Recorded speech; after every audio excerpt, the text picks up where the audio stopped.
What's up, guys? How is it going? Hopefully well. Let's see how this 3-month not allowed to sleep. Yeah, not allowed to do anything, just live stream. Maybe I just sleep with the headset on. Honestly, it'd probably be bullish for Litecoin if it went viral. This is gonna be the highest quarterly close since April 23.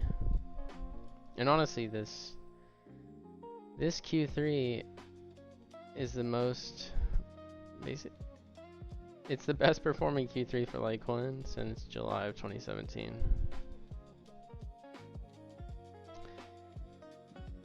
It already closed on Vanguard, but man, I don't know. This looks like it's ready for ascension to me.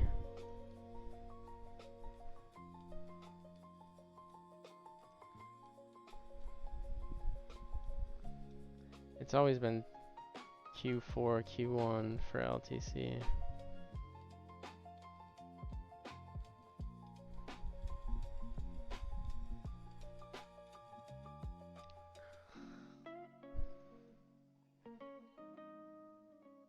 Yeah, I know. The walking coast to coast would have been, or nobody would watch. It would just be suffering. No, I think by a few weeks, people would definitely be watching.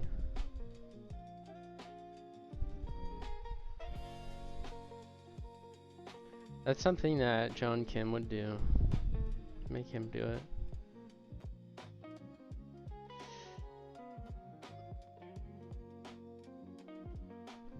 Seems like we had this like triple tap inverse head and shoulders, the low held here for now on the Bitcoin pairing.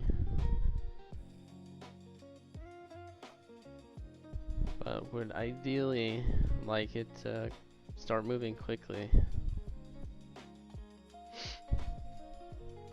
Reclaim the lost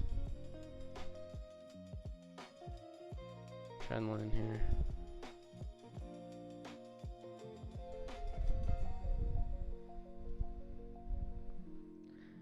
And I feel like if we just move a little bit higher, probably should move pretty quickly back to this point of breakdown at 113.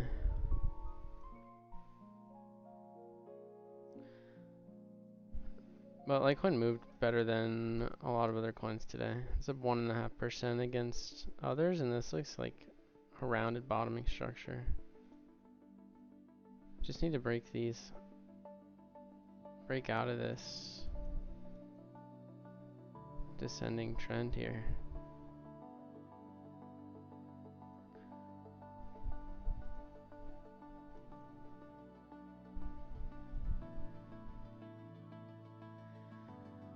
What are you guys up to today? Does anyone know about the ETF stuff? I feel like nobody knows what's going on.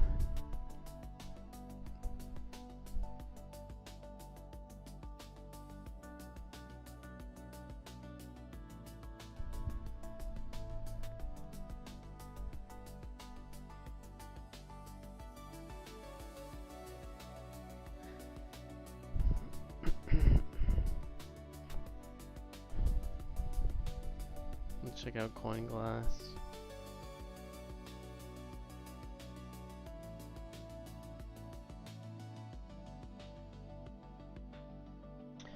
Open interest is still moving down.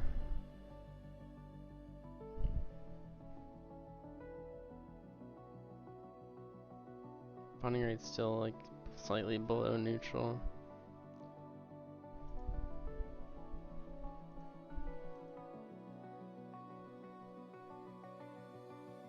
There's just no volume.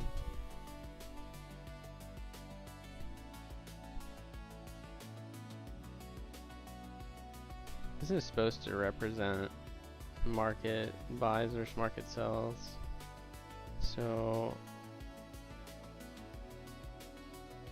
I've never been able to use these indicators at all. I feel like they're very unreliable.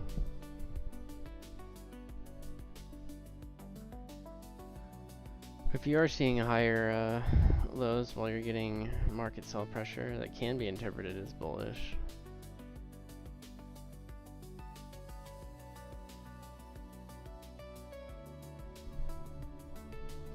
I think it's kind of a moot point. You're at work, Eric? Yeah, hopefully, I mean, I know Ben Cowan's analysis is like super simplistic, but it's been correct. Yeah, hopefully this is the final push for Bitcoin dominance. Just, it's so weird to me that you can convince so many people just to buy Bitcoin only.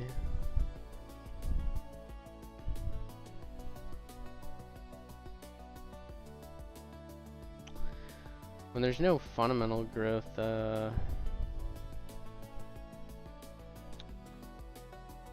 like bullish case. The only bullish case is you convince bigger money to buy it at higher prices. But there's no path for real network activity can move up to support the price. It seems like Tether, Michael Saylor, and the Bitcoin whales that have access to the money printer are cheap loans.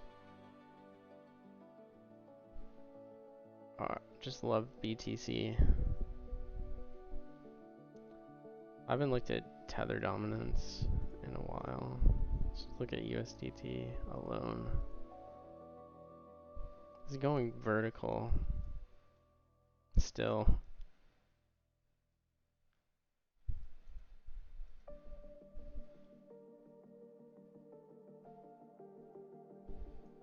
This is a crazy chart. This just represents the growth in the casino. From 0 to 200 billion dollars.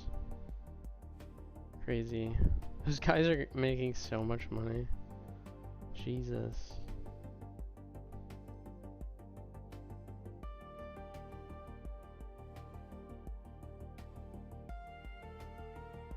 And they have very few employees, so like their overhead costs are super low. I don't know what they're holding, but they've had Bitcoin exposure. They own quite a bit of US Treasuries. But even earning like 5% on that money is like $10 billion a year. And the costs of running that are probably like they're probably the biggest bank, or one of the biggest banks by depositors.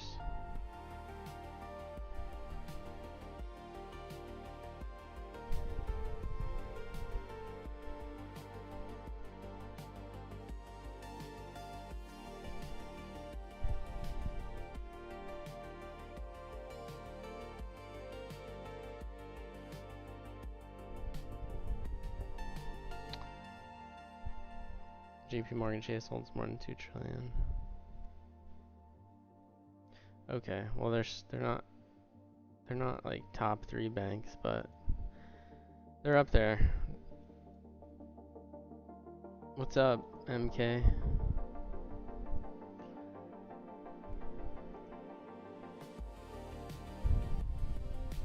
You think next leg can take us to 260-ish? That's what Wave Basis was saying. Just taking, I think they always just give the 1618 projection. I think the next leg for Litecoin can take us to all-time highs, but that's just me, or beyond all-time highs.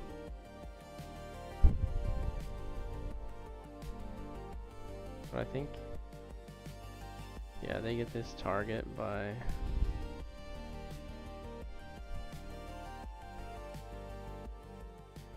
taking high to low here. It's 260.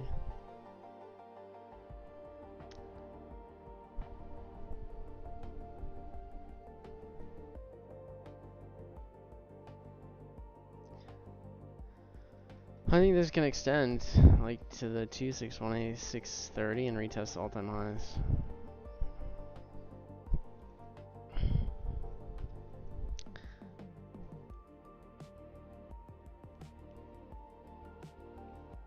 That's what I think. At 400 bucks, Litecoin's basically equivalent of XRP at 50 cents in market cap terms. Right, it'd be 28 billion.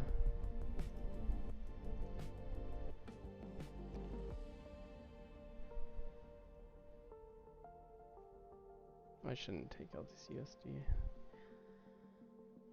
Not that this is that meaningful, but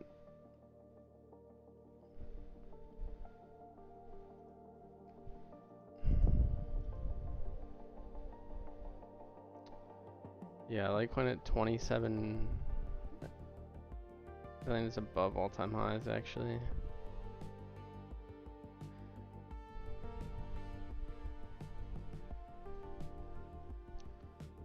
I think Litecoin will pass XRP in the long run. It's hard to know in the market's popularity contest, but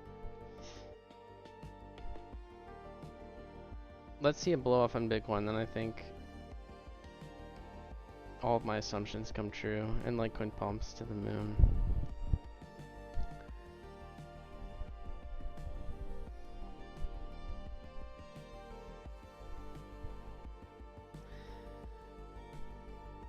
I think a few $1 billion into Litecoin here takes it well above all-time highs.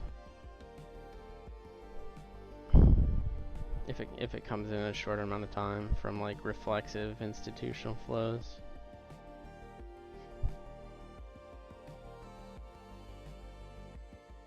Just because it's gonna be, it's so illiquid, I think, above 150, above this $10 billion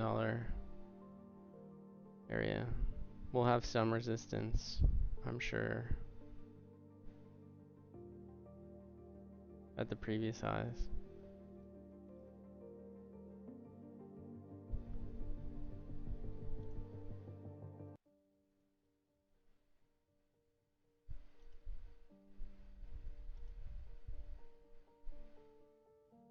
Bouncing off the 0.618 now from the two swing lows of this bear market and the high in the middle. You mean from what time frame?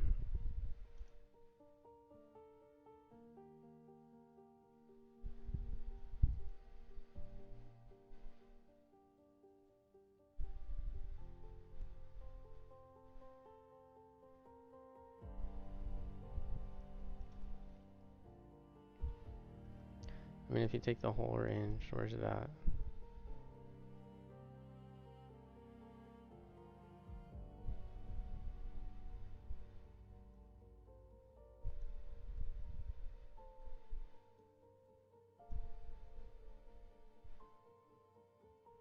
I guess, yeah, if you take from like this $40 low to the high. But how is there just like not just like air above this level? Like, price did not spend a ton of time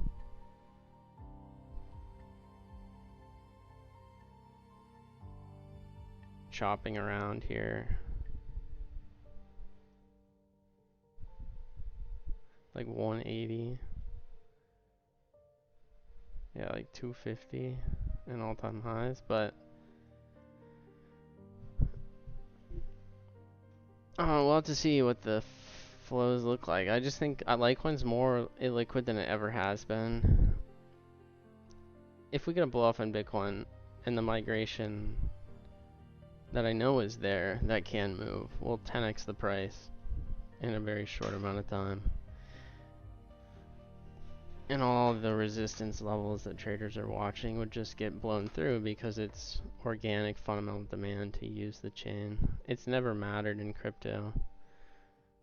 But given the amount of transaction volume that's on Bitcoin, that would be vulnerable to being priced out. Right? Even if a lot of this is speculative, still, like $27 billion, Litecoin's doing like 2% of its market cap, so like 200 million. This is inaccurate.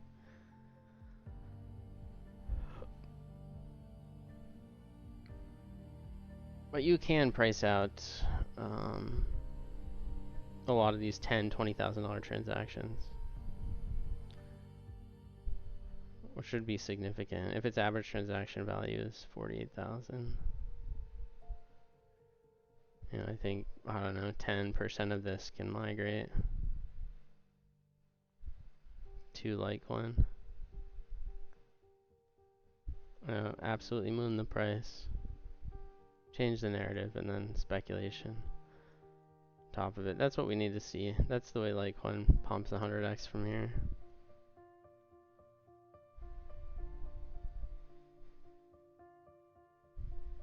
Oh, you're talking about a fib channel? Oh. Gotcha. Maybe you can come on and draw it. I never used those.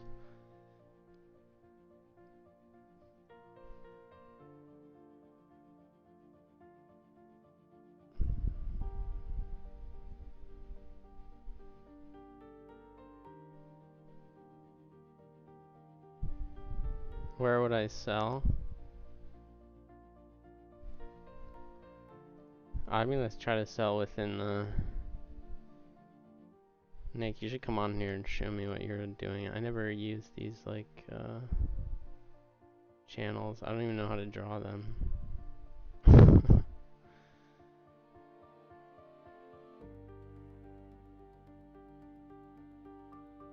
Is light strategy cooked? I don't think so. I don't know. I will wait for sentiment. The on-chain stuff isn't going to be reliable for Litecoin anymore. That's what I used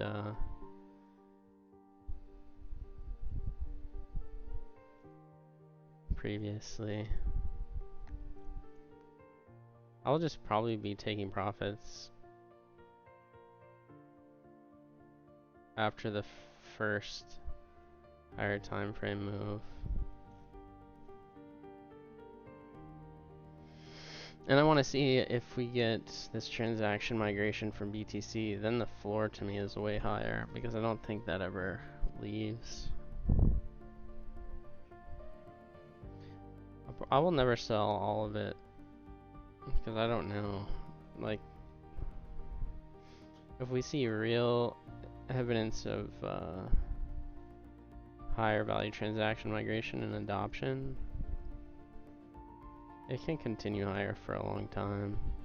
I like what Nexus Wallet was doing with integrating Tor, and they also use basic swap decks. If we start seeing adoption like that, that will be sticky. Alright, I'll send you a link. You can show me what you're talking about.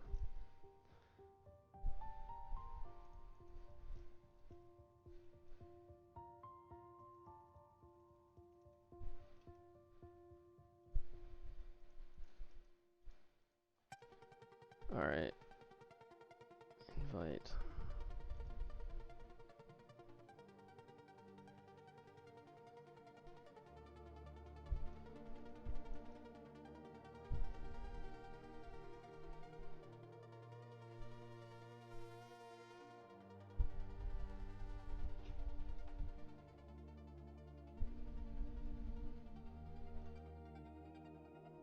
Alright, let's wait for Nick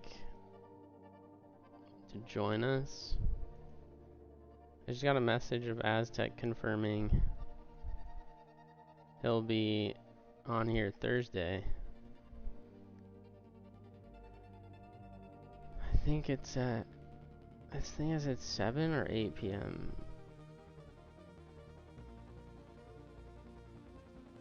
8 p.m. Eastern. So basically, like right now, the same time as right now, on Thursday, Aztec will be here. Or Crypto Secret Circle on YouTube. I think that's his name.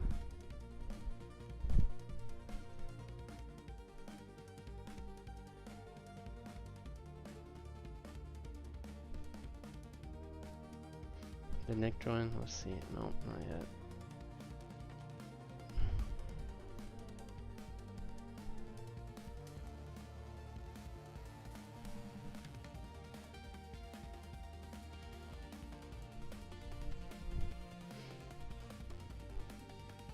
I don't know, this looks extremely bullish.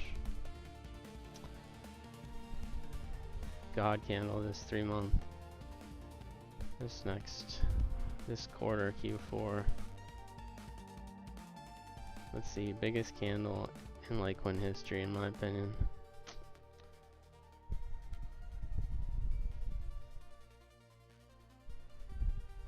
Maybe equivalent to this one. This is 1300%. Yeah, maybe something like this.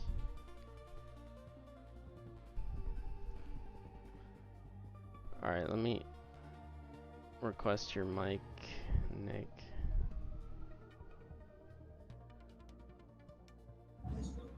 Alright, I can hear you. Can you hear me?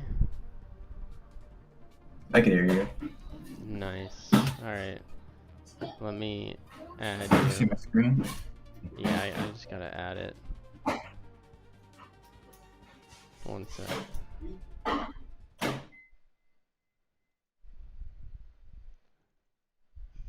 I hear a lot of background, but that's okay. It should be fine. I'm sorry. Yeah, my wife's in the kitchen. Oh, okay. Why did it... Let me double check this link. Maybe I messed up.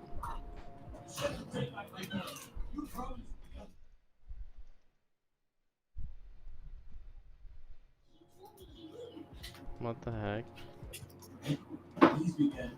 I can see your screen inside the room, but... Oh, there it is. Alright. Hang on, let me pause real quick. I'm getting a phone call from my daughter's anesthesiologist for a dentist appointment she has. Okay. Yeah, I'll mute you. Alright, we'll wait for him.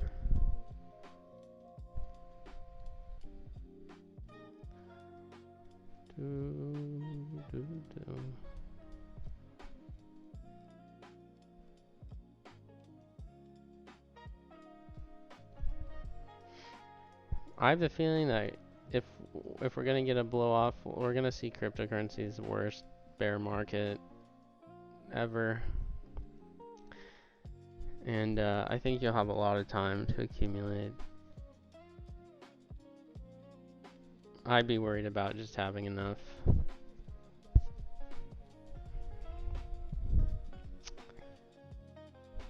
money to survive the next 5 years. I think we're in an epic stock market bubble, AI bubble.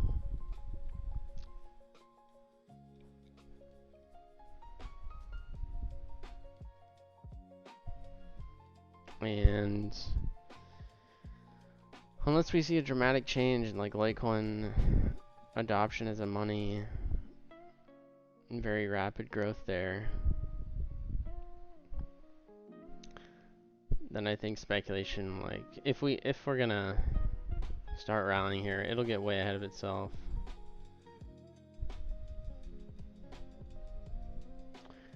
And if it gets euphoric, then get out and just wait.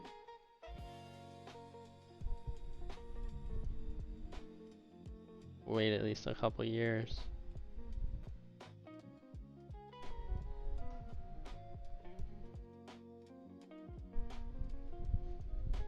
Need time to build out the more decentralized infrastructure. Because I think we're going to move from centralized exchanges to DEXs mostly. I think that's the path to monetary adoption. Some like full on-suite integration for merchants through DEXs and privacy protocols. Kind of exactly what Nexus Wallet is doing. Maybe they succeed. But something like that. Or then people can just swap easily between various Bitcoin chains, privacy chains.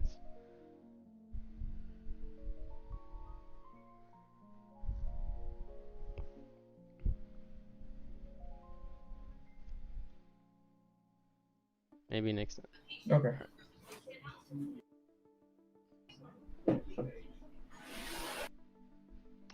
I'll just tell him to message me when he's done.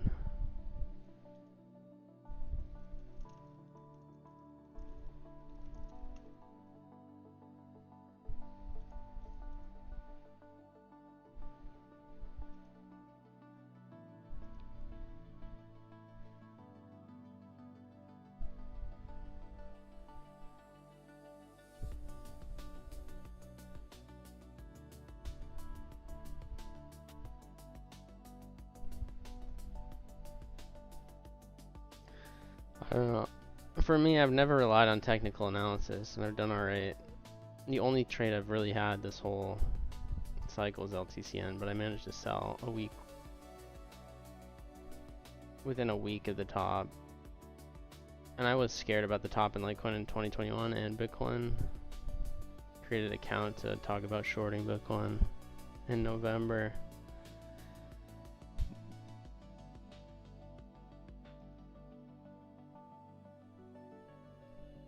So I've done alright just relying on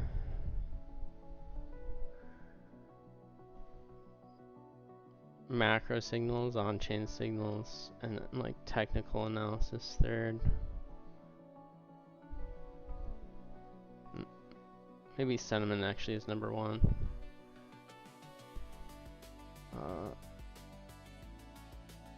And I think fundamentals will matter here if Litecoin can get the migration I've been expecting.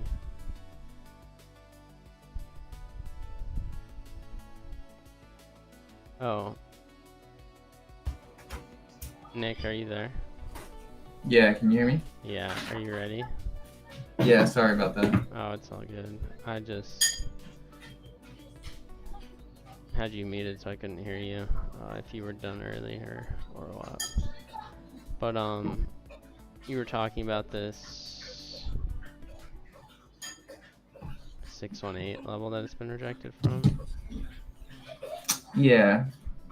You want to share my screen, or I don't know if you have it? Yeah, I have it up there already. Okay. All right, let me show you. This is the channel I've been watching. Let's see. So, it's the weekly. You can see we perfectly came into the 618 use as support. You see it's kind of been used as support, failed, support, failed. Couldn't really break above it and hold. And we finally just touched it. And then, let's see, I take it to 0 and the 1. And then you can kind of see basically, this is the 618 from, you had that pulled up earlier, I think, from that whole range right there. Yeah. And it's kind of been giving us what we've been seeing as that, if I just do the 618 on both, or if I do the median, you can see that we've been in kind of a ascending triangle. And we've kind of been flopping around it or whatever, but it's basically the same formation. And then we have this resistance coming down that we've been tapping against. And now we tapped again and use that as support. I was looking at a bunch of different things, but this is all I ended up with at the end of the night. And it kind of fit everything. Basically, like a breakout of here, of this ascending triangle off the lows, would probably yield the 1.618. I think it's good because it's hard to say it's just going to be, for example, the 786, which is basically like 200. I think it's more likely to blow past that. It hasn't shown much respect to that at all. Let's see. It's something I wanted to that. Yeah, price has not spent that much time above like 140. No. So. Like if you do like a, let's see, it has virtually like no volume there. You know, majority of the volume has been near the lows. But even if I drag it out to be the whole extent of the time, it feels like once we break the 618, it'll be a while till we hit this like a bigger pocket. It kind of lines up in that range. Let's see. Yeah, I think. But also, if I have this channel, which is basically would it require that things take off now, and this would be a valid channel. The 618 lines up with the 1.618, and you can see it's kind of in an area where we couldn't get above. Same thing, couldn't get above, and we're kind of trying to break back up in this range. I don't know. It just makes a lot of sense for me to just over that $2,000 target. Yeah, that makes sense to me. I do think, given how long it stayed down here, how illiquid it is, above, I think if it enters price discovery, like the narrative will change so dramatically, and it's one of the few assets that, I think it's the only cryptocurrency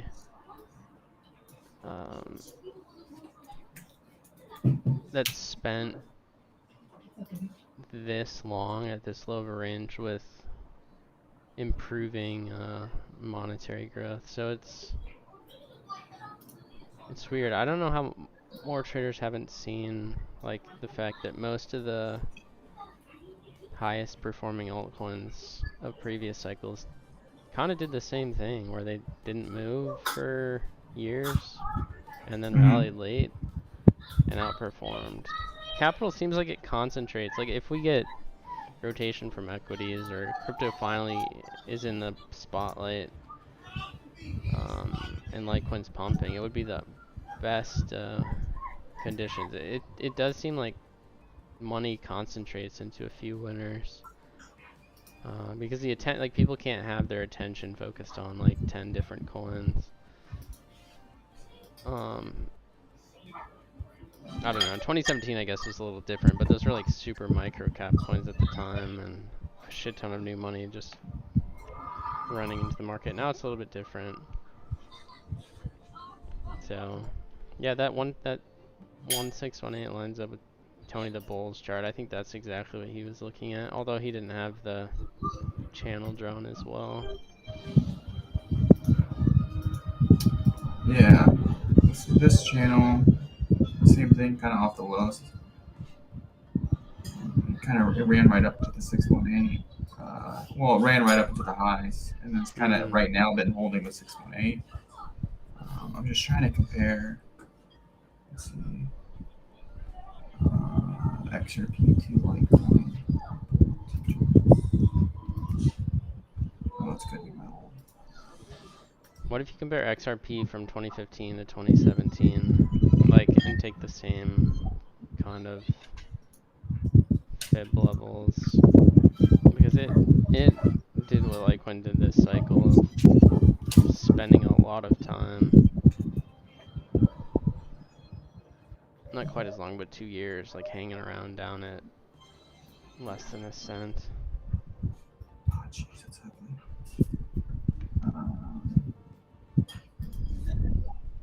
I could do that. Let me finish this. Okay. These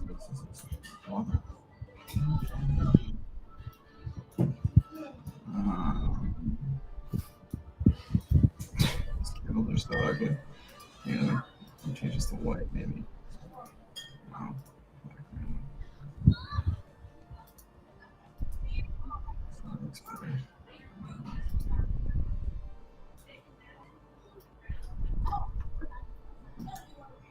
Oh, sorry.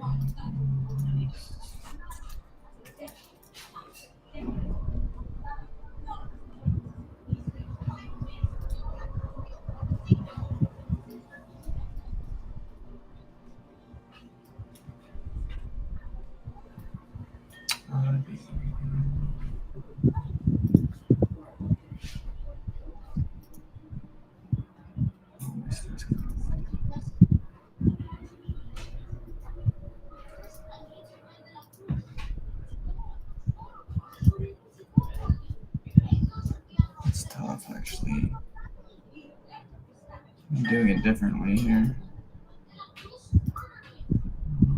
This was 20. And this low was.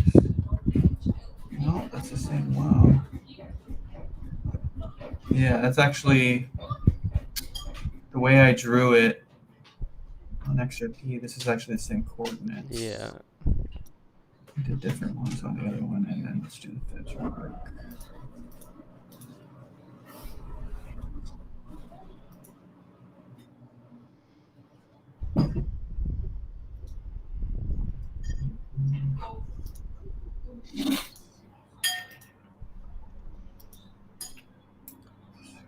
Well, I guess technically, if you look at it, Litecoin's kind of lagging behind it still, but we had the blast up.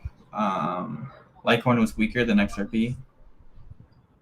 No, Litecoin was stronger than XRP, excuse me. And we hit the highs. Well, Yeah. XRP didn't.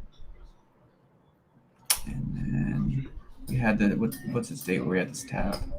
We had the tap when XRP broke out when we had that tap. But XRP had the tap sooner. So it was showing more strength earlier after the consolidation.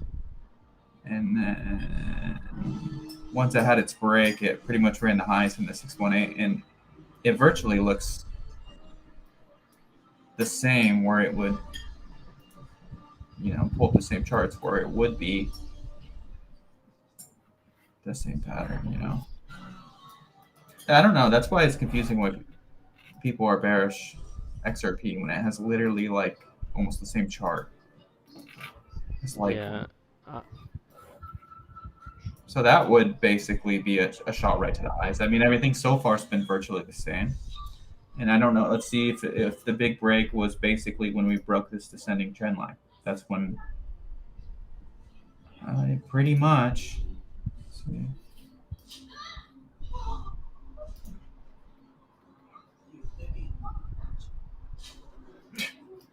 Yeah. I mean, this one ran all the way. It ran lower in its range probably. If I draw this out in its range. Well, let's see. This is the 618 tapping up the 618. It came down all the way to what, the 5? No, the 3.8. Yeah, the 3.8. So let's see this. Let's see if that last move was a 3.8. Yeah, it's just a carbon copy. Holy hell! And then it danced around a bit, gave us a wick above, came back down. Kind of did the same exact thing, although Litecoin's taking a little bit longer, but the cryptocurrency market in general didn't have any sort of expansion yet. No, and I guess the difference in structure is mainly that Litecoin already hit the highs, and this is basically just hit the previous high now. We broke it in, what was that, 2021? I was in Litecoin then. It didn't sell. But yeah, But even the range just before XRP had that giant expansion late last year, like it looks very similar to what Litecoin did since November of last year. Just seems a little bit more drawn out. Like, yeah, it didn't move yet. It took longer, but also it's obviously not the same, but it's also a different structure because of that previous break. I don't know if it's weaker or stronger, or just the move will be more explosive. I don't know. More corrective. Guess we'll find out. What did you want me to look at real quick? Well, I just think the structure of Litecoin the last 3 years is more similar to XRP of 2015 through 2017. This like consolidation around the lows. Litecoin's pulled back like one more time, but like XRP almost. This looks like it's much weaker though. I mean, it accelerated much lower in the range, and that's the same deal I think for Litecoin back then too, if I remember. But let's go white. Litecoin structure looks weird. It looks like a kind of like XRP's consolidation since 2017. I think it just seems inverse to me, the one I'm looking at it. Like the whole structure from Litecoin from 2015 to 2017 breakout, it looks more like a sideways correction, similar to XRP from 2017 to 2025, right? It looks like a symmetrical triangle if you take the wick, and then it. Okay, so are you comparing? I can show it on my screen. Are you comparing basically the consolidation from 2013 to 2017 to the consolidation from 2021 and on? I'm comparing the structure of XRP from basically the 2015 low to the 2017 breakout to Litecoin, like the last 3 years. So yeah, from like 2022 low to. Oh, okay. Yeah. Well, here, And then I'm comparing the inverse. So Litecoin from 2015 to 2017 to XRP, like the last 3. Okay, so XRP was actually December 2014 to the low that you're looking at? Yeah. Okay, do that. And then, or sorry, that's XRP. And then Litecoin is the last 3 years from the $40 low or whatever it was in 2022. Or you could take, I guess you could, equivalent is the 2021 high, yeah. Yeah, what is that? 2014 high that you're looking at. And then the 21 high from Litecoin to the $40 low.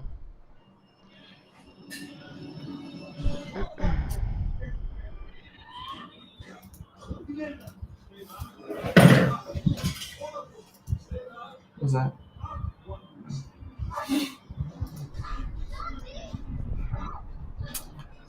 Yeah, if this is right, is this basically the same kind of time you're comparing them? Yeah, same time comparison, or same type of structure. I mean, it's not identical. XRP was sold off way harder from that high in 2014. But I think like the bottoming structure is the same. This long drawn out sideways range. The range is the same in percentage terms. It's like 100% range. Same size range.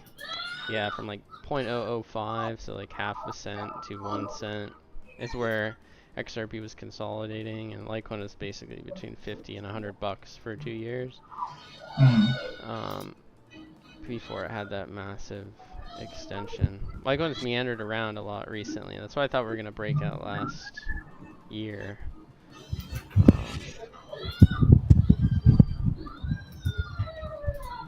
But it is quite similar to me. Yeah, it would. You thought it was gonna break out last year, kind of based on that fractal. It would have, like, you had the the same exact range. You had a mid range where it didn't retrace all the way back to the lows, and you had one final flush. If I just copy the fractal, it looks pretty similar. I think you're not the only one using that fractal. Yeah, probably not. I'm not relying on it, but I think it's interesting that the best performers from each cycle ran after consolidating for so long, going sideways. Yeah, I mean, looking at the two, they do look a lot similar. XRB kind of just, after that last low, just went vertical. Litecoin has. Yeah, I guess one of the difference here is the strength, that how high we've moved up. I mean, we went the equivalent. We went much higher before retracing that. Say breakout zone, but it's not even the right one. I just did that. Probably that. There we go.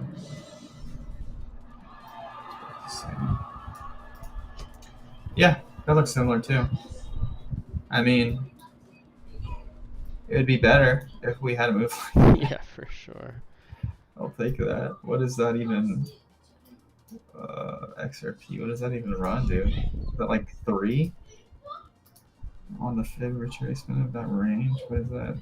2.61. Oh my gosh. 4? No. It was like a 900x move, but I don't. So it's probably at 3.272 or something. Oh, dang it.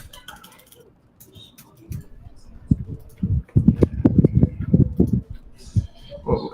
Did you ever measure that on Yeah, it'd be like master's price targets. targets?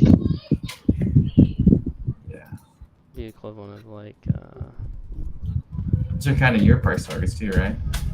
I don't really have price targets, but I know it's possible. I know that it's Is that $85,000? 81. I don't think we're going there, but I think the potential is there. If what I thought was likely on the fundamental side, where Bitcoin fees rally to a few $100s or maybe spike even higher than that, and most of the real transaction activity, like 10K and below, migrates, Litecoin would pump 10x plus just from that. And then I think, given how long it's gone sideways, it's pretty liquid. Sure, you'd have a lot of selling, but it would change the narrative to second Bitcoin chain. Then you get these relative valuation comparisons, and I don't know. In a mania, it can get really crazy. So It's true, yeah. I Yeah, know that was the bear. fundamentals haven't mattered at all, but typically these cryptos send 1% of their total transfer volume, or 1% of their market cap and transfer volume a day.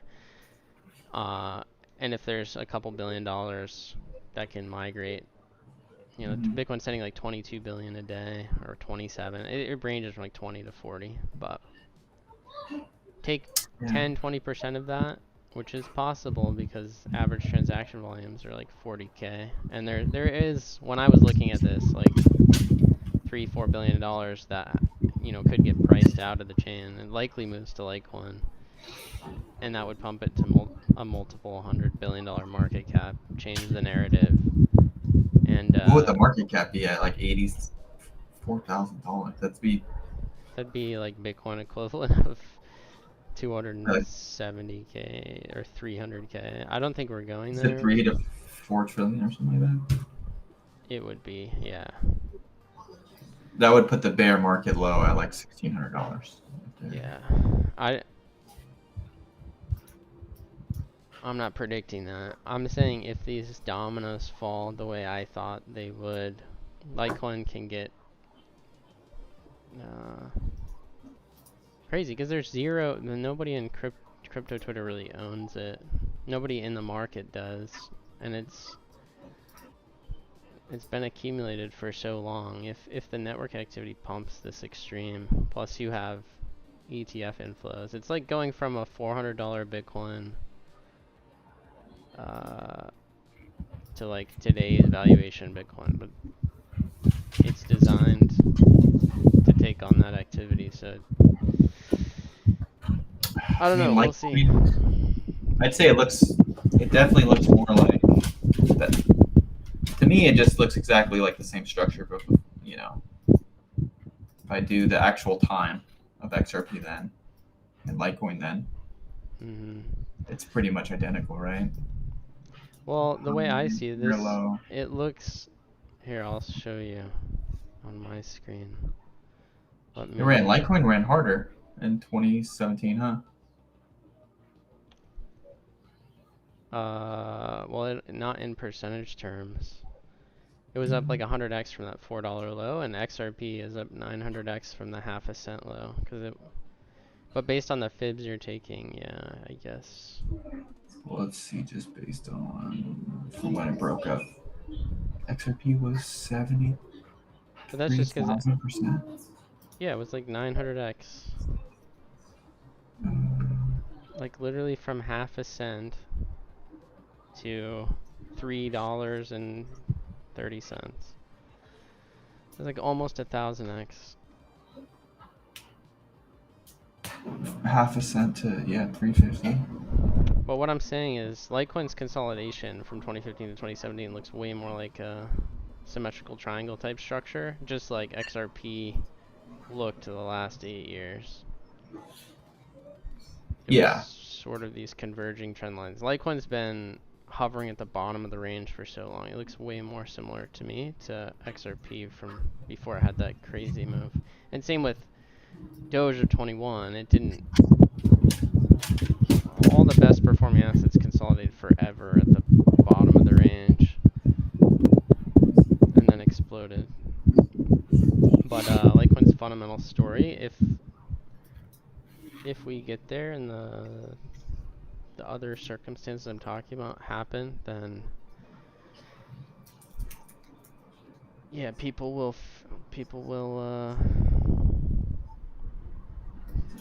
see it having way more upside at $1,000 than Bitcoin at like 150K or 170K. Right. I agree. Like the narrative switches to, like you said, Yeah, second Bitcoin chain what or honestly silver and gold. what honestly should happen Especially. is the speculative premium or like store value premium is insane right now for BTC. It should switch. Some of that should migrate to LTC. It doesn't even take that much money to pump it to extreme valuations if it comes in That's a the short cool. amount of That's the time. cool part. Yeah. If it does get a lot of eyes, and a lot of Yeah, it basically just needs a good initial pump like XRP. exactly. Yeah, if it gets that momentum, then it becomes compelling in most people's mind. You got to break the psychology. But the truth is that Bitcoin has a monetization limit. If it's ever adopted as money, it will reach a certain price where it just can't go up. That's never happened in money before, but it is true in Bitcoin.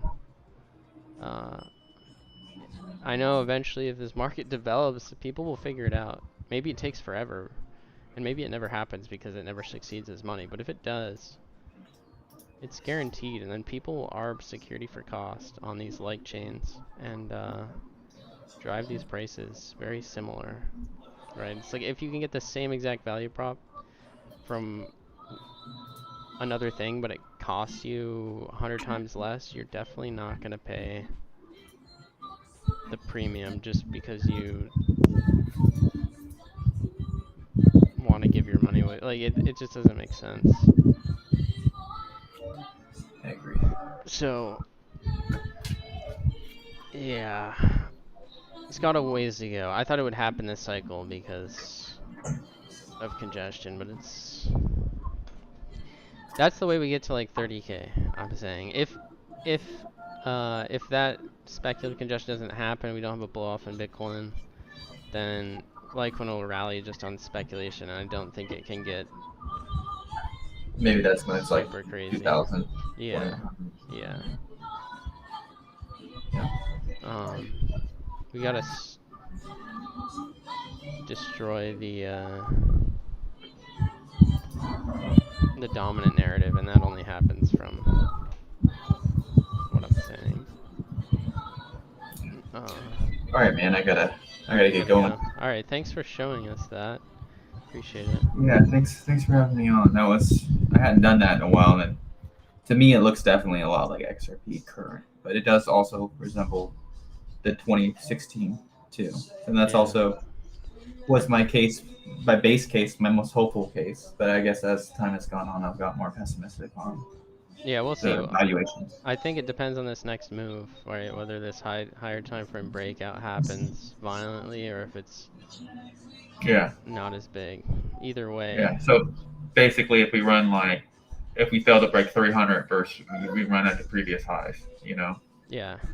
then maybe that gives a good idea about the potential strength of the following move or this market. Exactly. Yeah. That's the way I'm looking All right, at man. it. All right. Have a good night. I'll Thanks. see you Yeah, later. thanks for having me on. Yeah, for sure. Peace out. All right, later. All right, guys. Thanks to Nick for coming on here.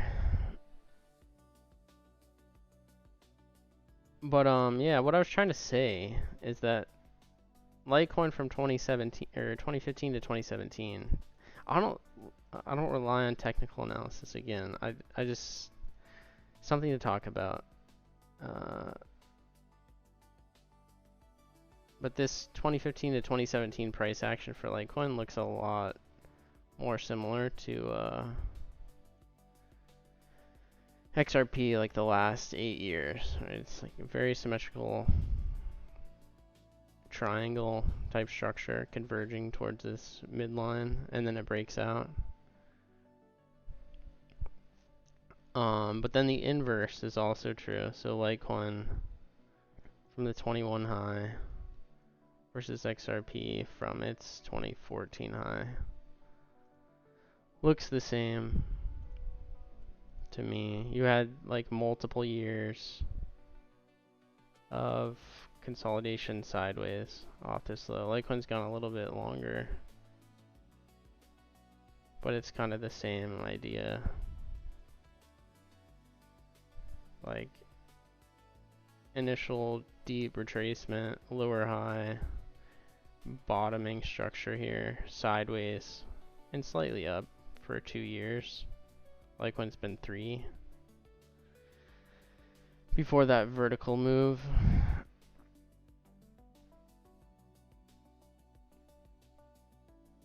But for whatever reason, and it makes sense, like the longer an asset is in accumulation at the lows, the more attractive it is. Like I'm attracted to buying Litecoin here and have been for the last 3 years. But I wouldn't buy it if it already moved like XRP did to the highs. Or if it was consolidating at like 150, it just wouldn't be as attractive. But you've absorbed, I think, way more of the circulating supply this way. The structure is, yeah, more similar to XRP, and the same thing happened with Dogecoin here. Or just consolidation at the lows of the range. Like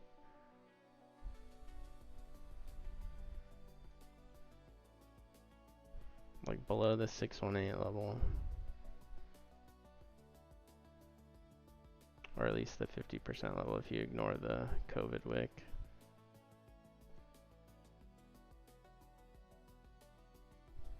This 0.5 FIB retracement level.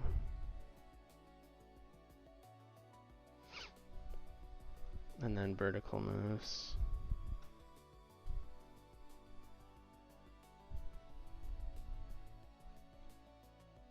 But I think if we're gonna have a blow off in BTC, which I still think is likely,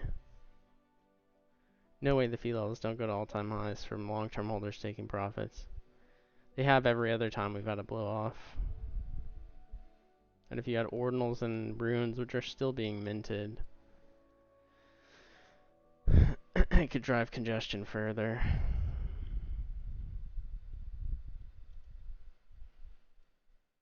Then we teleport. What's up, Duarte family? Duarte or Duarte? Yeah, I think Nick was on his speaker. Sorry about that. His like his mic, speaker mic, so we had background noise.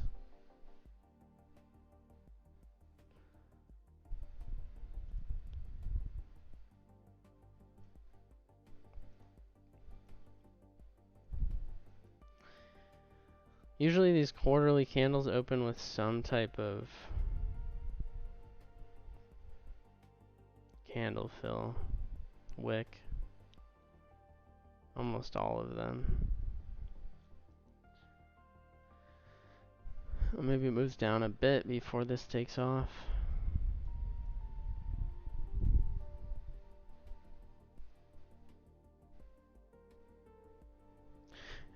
Yeah, Litecoin's birthday is coming up. 14th year. I've got a lot of party themed stuff. I want this to be the center for the Litecoin party.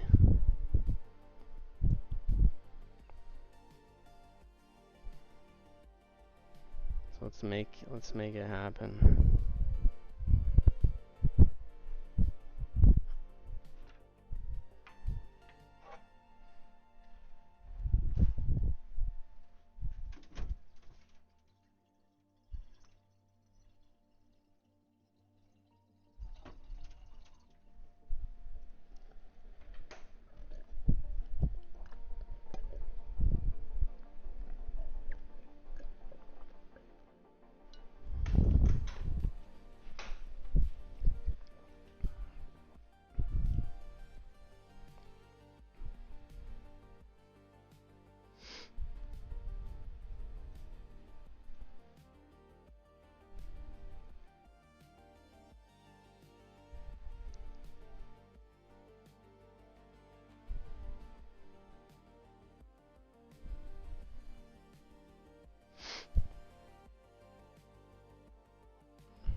I don't know, even if you take XRP's move, this like wave 1, 2, this third wave, which a lot of people are counting this as a 1, 2, 1, 2. I don't think that's true.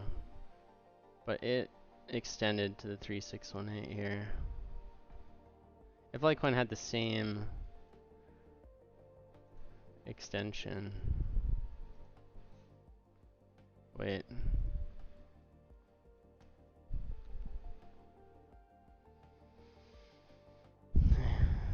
It moved to $2,500 off of this. And it could be true.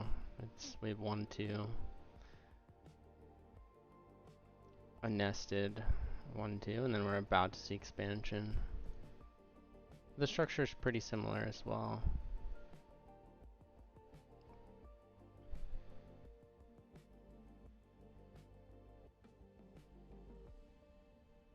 Or retrace to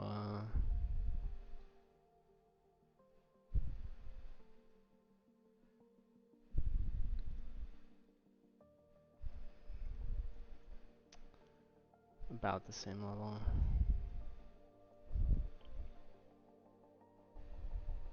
Yeah, I saw that. The monthly already closed, so it closed at like 107, 106, 83. And so we have a new monthly and a new 3-month or quarterly candle. But this Q3 was the most bullish for Litecoin since 2017. Every other Q3 candle was negative or barely positive.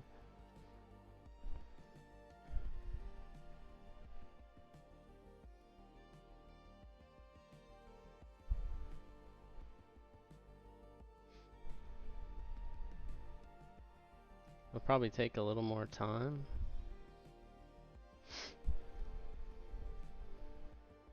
Bitcoin might retrace here a bit. Maybe the bottom's in, I don't know.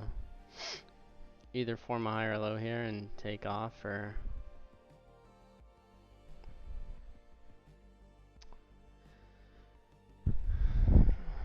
one more low.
Check transaction stats. Probably not going to go anywhere until Bitcoin fees rally again.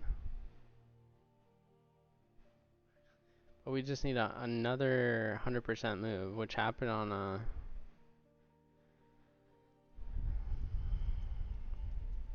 the last rally in Bitcoin transaction fees. One more, Litecoin should pass BTC in transaction volume.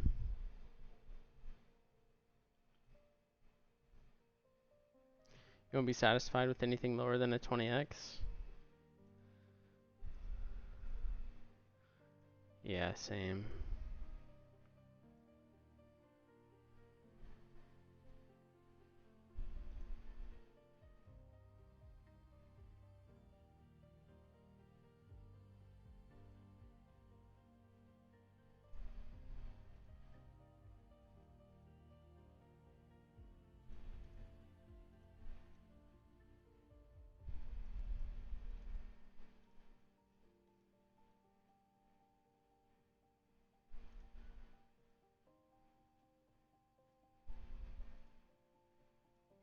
I don't know, this is pretty symmetrical if this is a completed 5-wave impulse.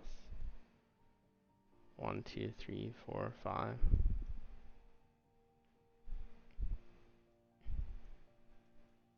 Nobody's looking at it like that though. I just really, I don't know how you're gonna get higher levels of XRP interest that we saw late last year. If Litecoin blew through the highs of search interest,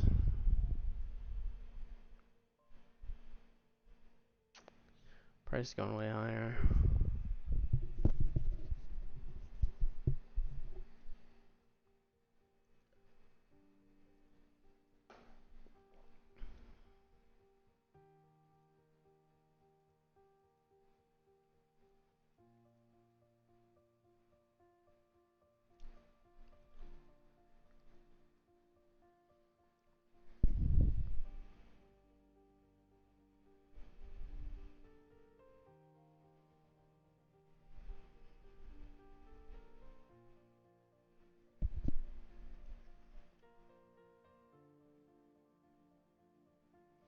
But yeah, it's interesting that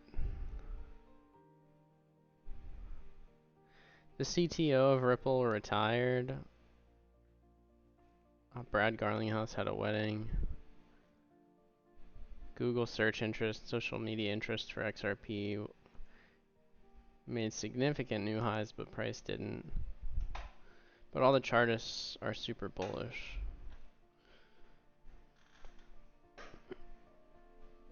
My cat wants me to hold him.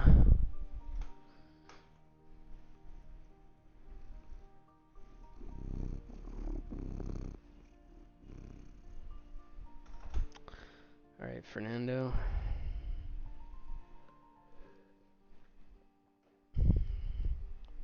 Sit down here, buddy.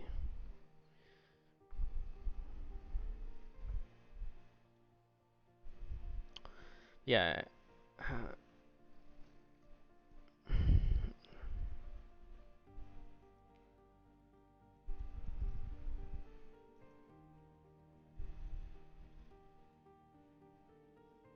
If Litecoin moves, you'll short XRP. There's like two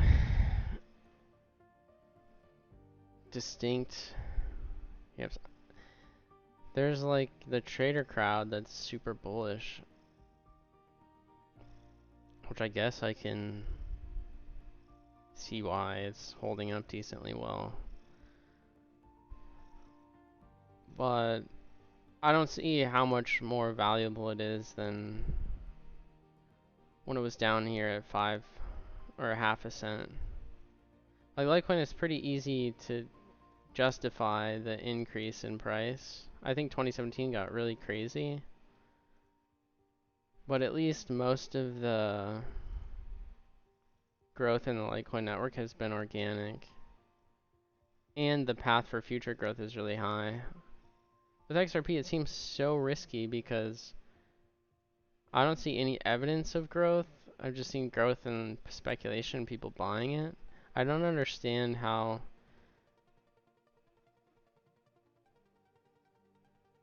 it competing in a credit layer network or the credit layer market, like market for, you know, Fedwire, Swift, or even if it competed with Visa or MasterCard, how that would justify this valuation.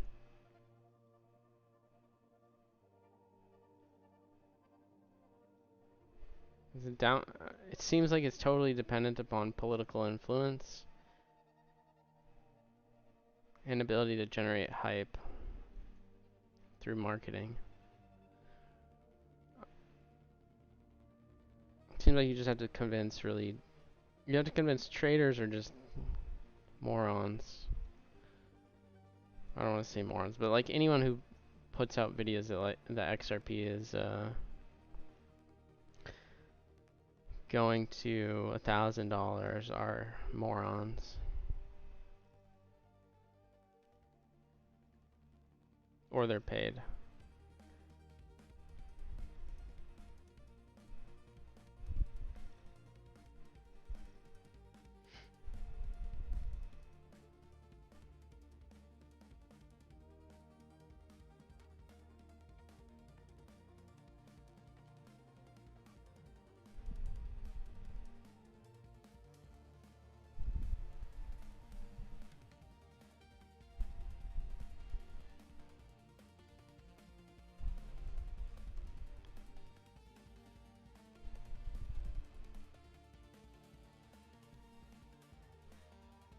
There's gonna be a lot of Litecoin millionaires. Yeah, well, there's a lot of Bitcoin millionaires. And Litecoin is just the second coming of Bitcoin, practically speaking.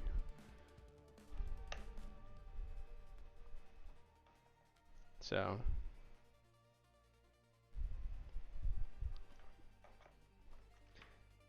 makes sense.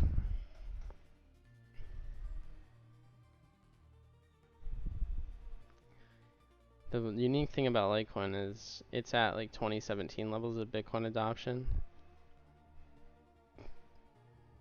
but can steal Bitcoin's market share and move to 2025 levels of Bitcoin adoption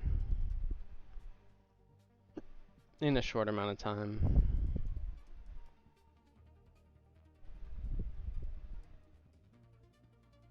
So it can't get super extreme, and if you have that much like buy side demand coming into the market in a short amount of time where it's super illiquid, yeah, it could get more extremely overvalued than BTC itself.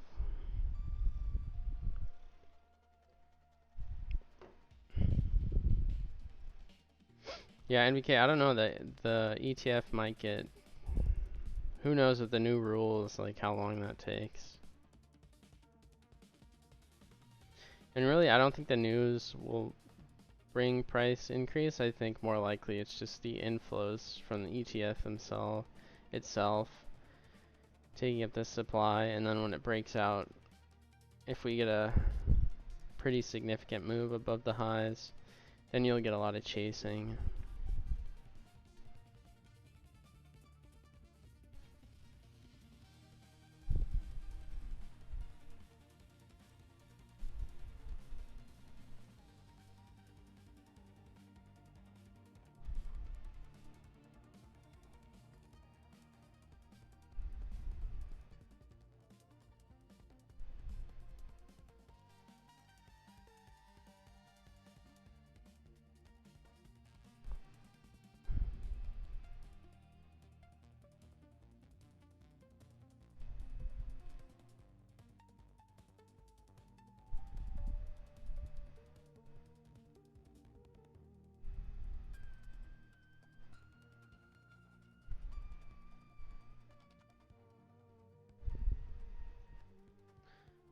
Bitlord's funny, he's just like,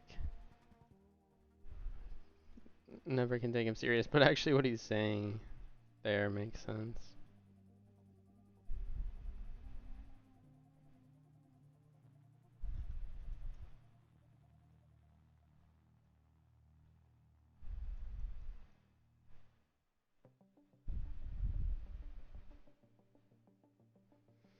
I'm probably,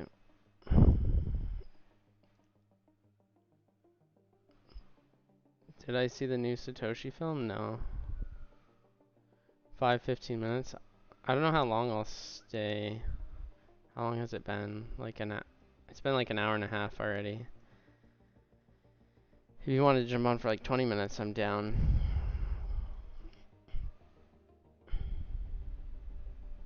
Maybe you can tell us about the ETF stuff, because I don't know anything about it.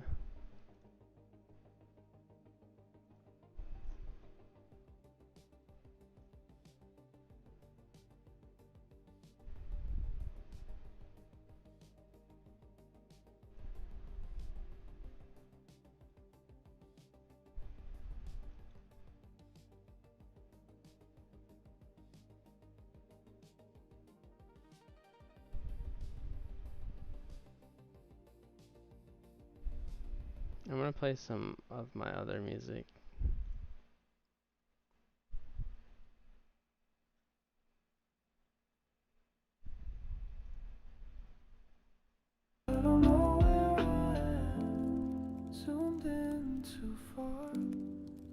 not seeing things right.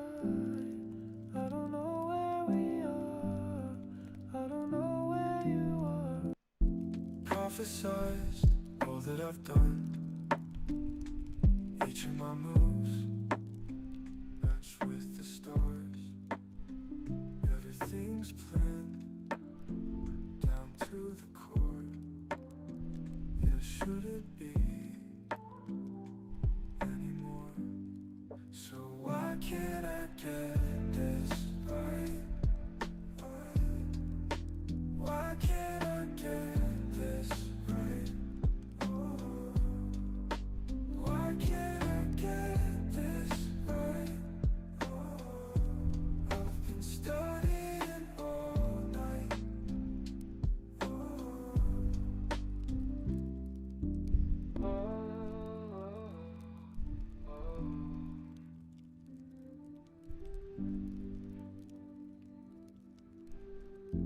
My notes don't help me see. I charted fate, but not belief. This system folds in silence while I chase meaning in the grief.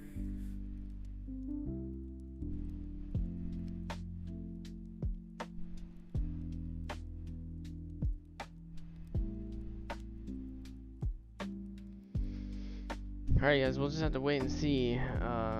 Pages covered in ink, charts burned into my mind. See if LTC-BTC, this like triple Why does it feel bitter? tap of the lows can hold, So why can't I get this right? and we can move up back to 113 at least in the coming days.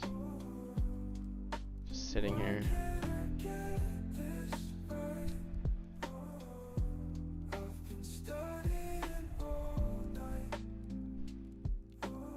Got that link.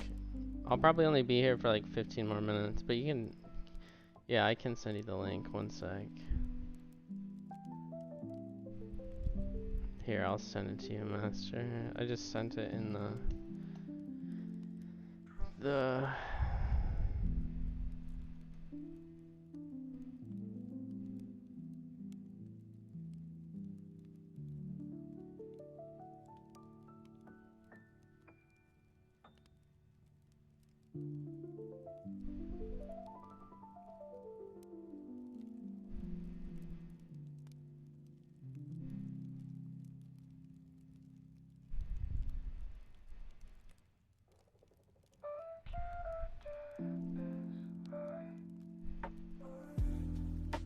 Why can't I get this right? Why can't I get this right? I've been studying all night.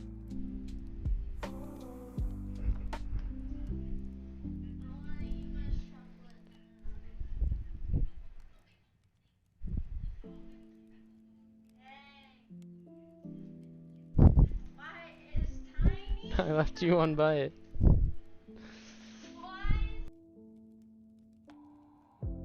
All my plans have changed, and the ones that stay, they never work out my way, not my way. Maybe it's better that way. Maybe mistakes are okay. Maybe there's nothing to say. Nothing to say. I'm sure it won't be the same next time. Only mistakes taught me anything.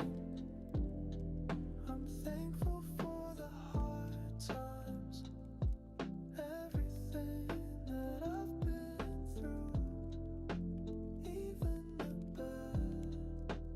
Even the bad. Even the bad, even the bad. And it's easy to wish it away. And it's easy to pray for a change. And it's easy to get on my knees and beg you to please, God, please,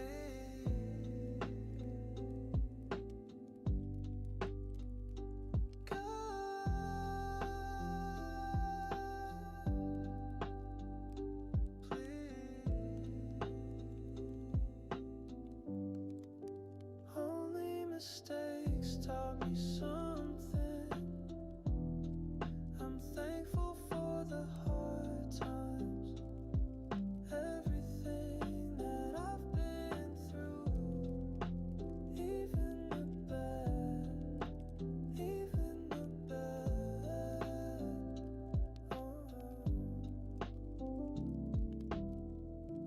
Maybe it's better that way. Even mistakes are okay. Maybe there's nothing to say, nothing to say.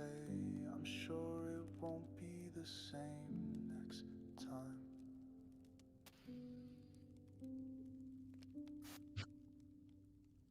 Yeah, I can hear you. Yeah.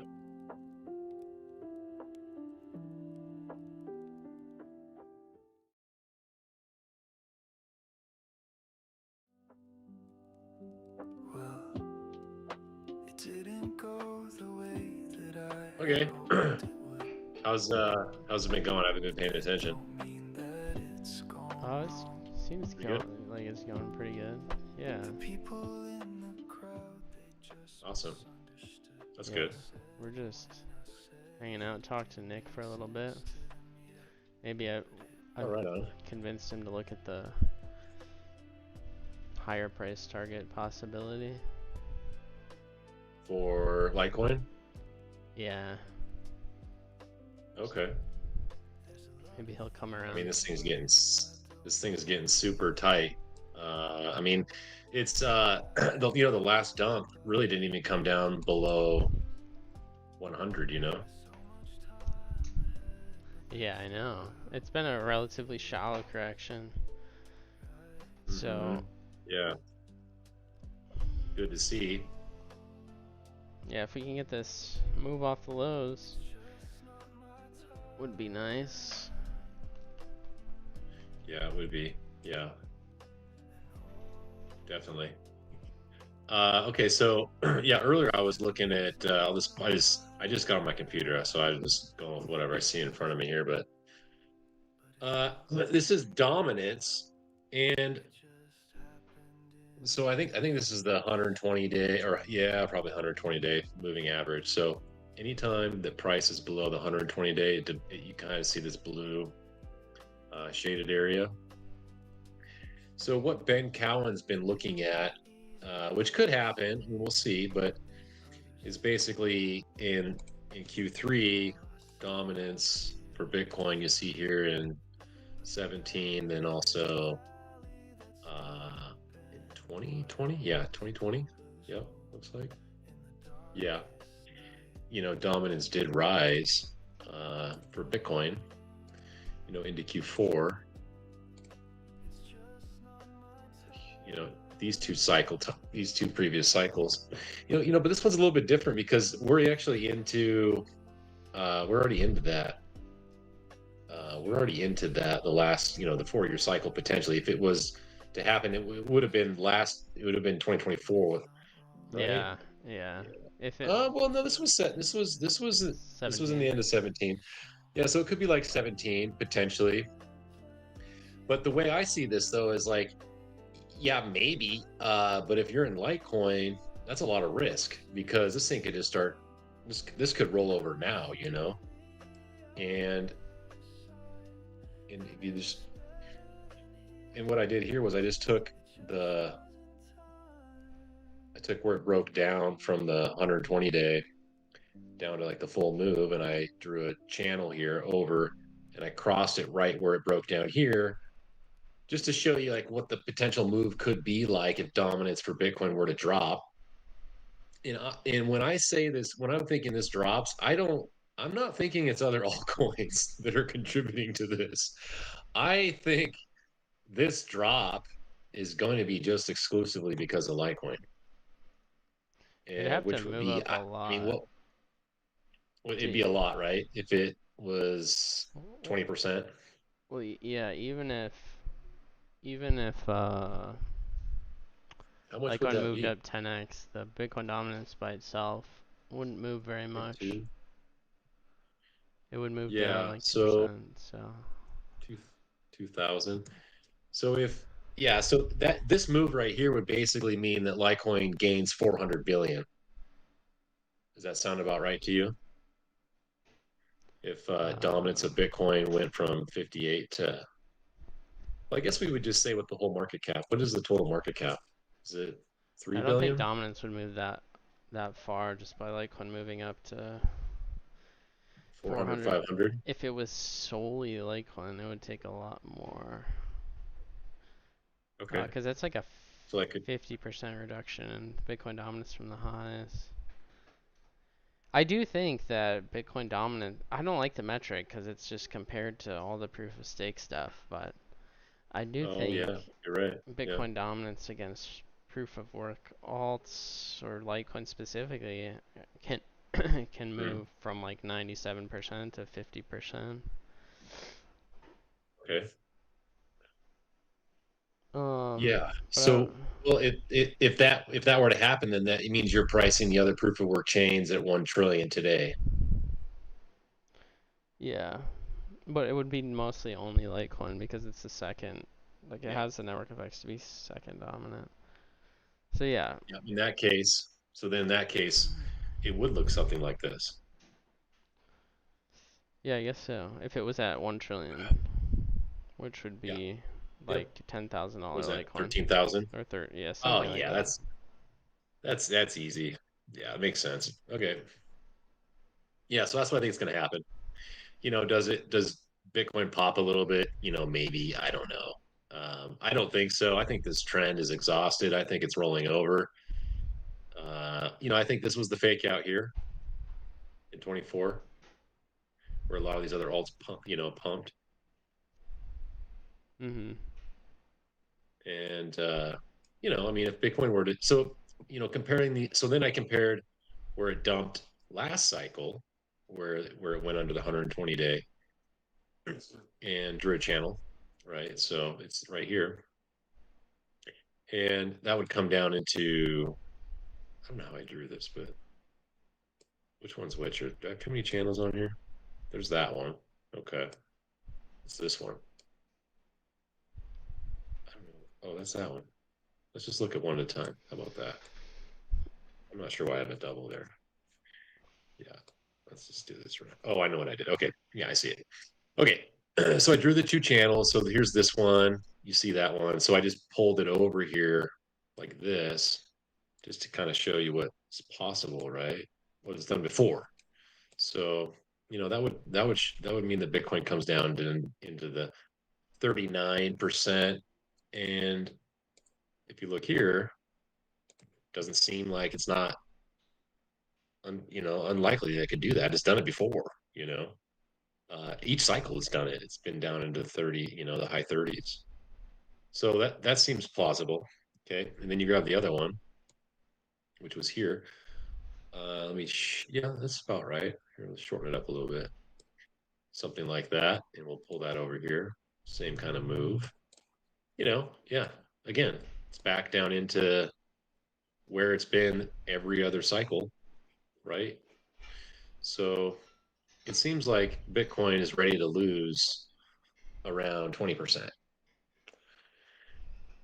So 20% of 3 trillion or whatever that is. Or is it 4 trillion? What's the total market cap? Coinmarketcap.com.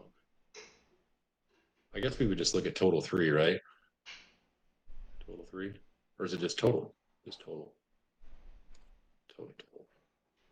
Yeah, 3.86 trillion. So if you take 0.2 of that or so, I don't know if we can do math like that here. No, you can't.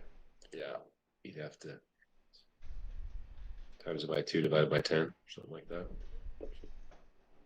Yeah, so 700 billion up for 700 billion up for grabs, right?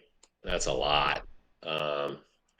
So then what we can do is we can say LTC market cap, and we're basically saying that Litecoin's market cap can go up to just based off this like rudimentary analysis.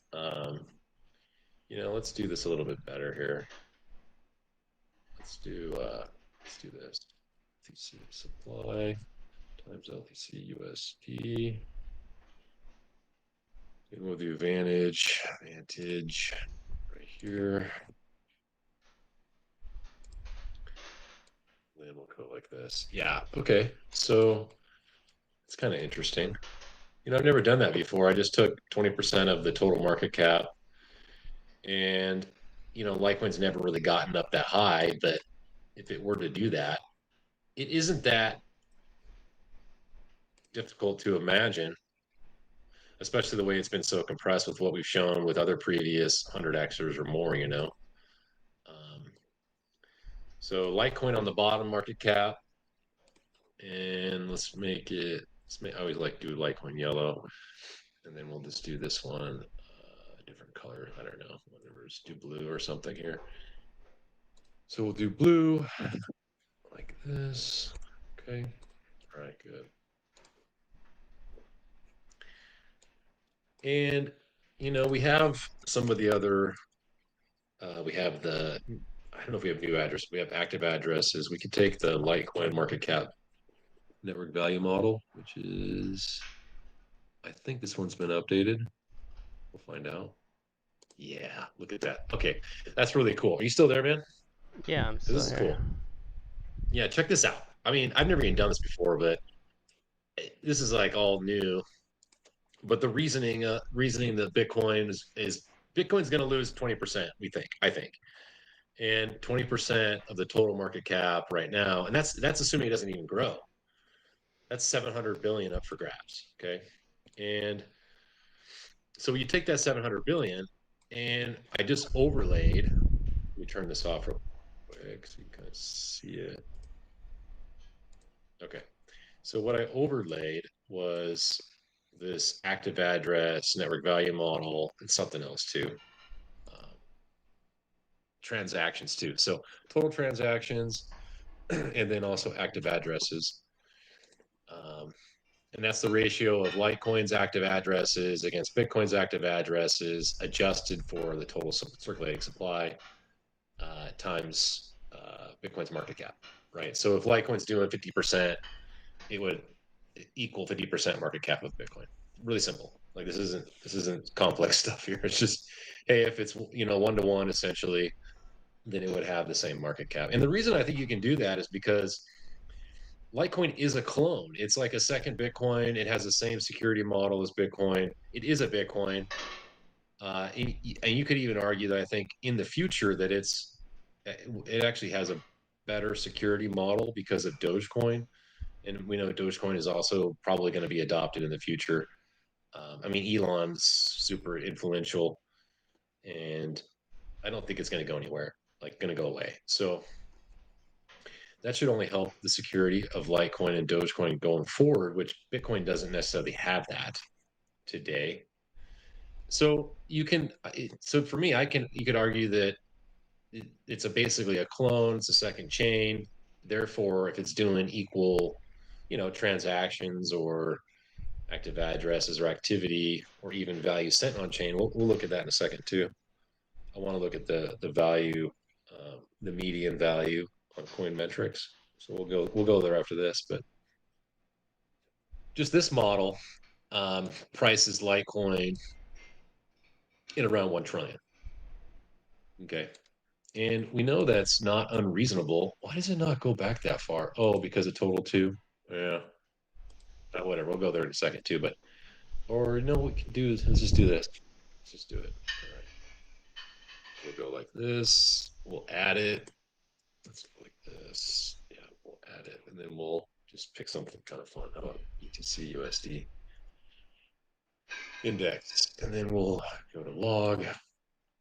Yeah, I like this. Okay, we'll go to like, I don't know, let's just go to 3-day. Sounds cool. Oh yeah, look at this thing. Yeah, I like it. This is cool. Okay, so we up for grabs is 20% market cap, total market cap. I'm thinking, right? And that's going to be in white here in a minute. So that's in white. And basically, this is just Bitcoin's. It's not Bitcoin. It's almost Bitcoin, but Bitcoin's like 60 or 50%. But this also includes everything else too. So it's the total market cap of all the crypto assets. It looks like Bitcoin's price chart, right? Um, and so then you have the blue network value model overlaid on there. And what I want to show with that is that Litecoin's price down here, this is market cap, kind of lives under and in this blue range. You know, even at times, even during the bear market, it was in there the whole time. Shot up into it here in 2017, even kind of pulled up into it again. Or I realized that it, you know, as it's going vertical, that it kind of, you know, it climbs really high, but it still went to there. You know, it still got into that blue, and then kind of diverged a little bit here, and then back into the blue, under the blue, and then it started diverging here, right? And so this is, I think, the opportunity. And meanwhile, realize that the network kind of still continued to grow compared to Bitcoin, right? And so we can see this in the blue. That's what this blue represents. And still, it's up here, and this isn't.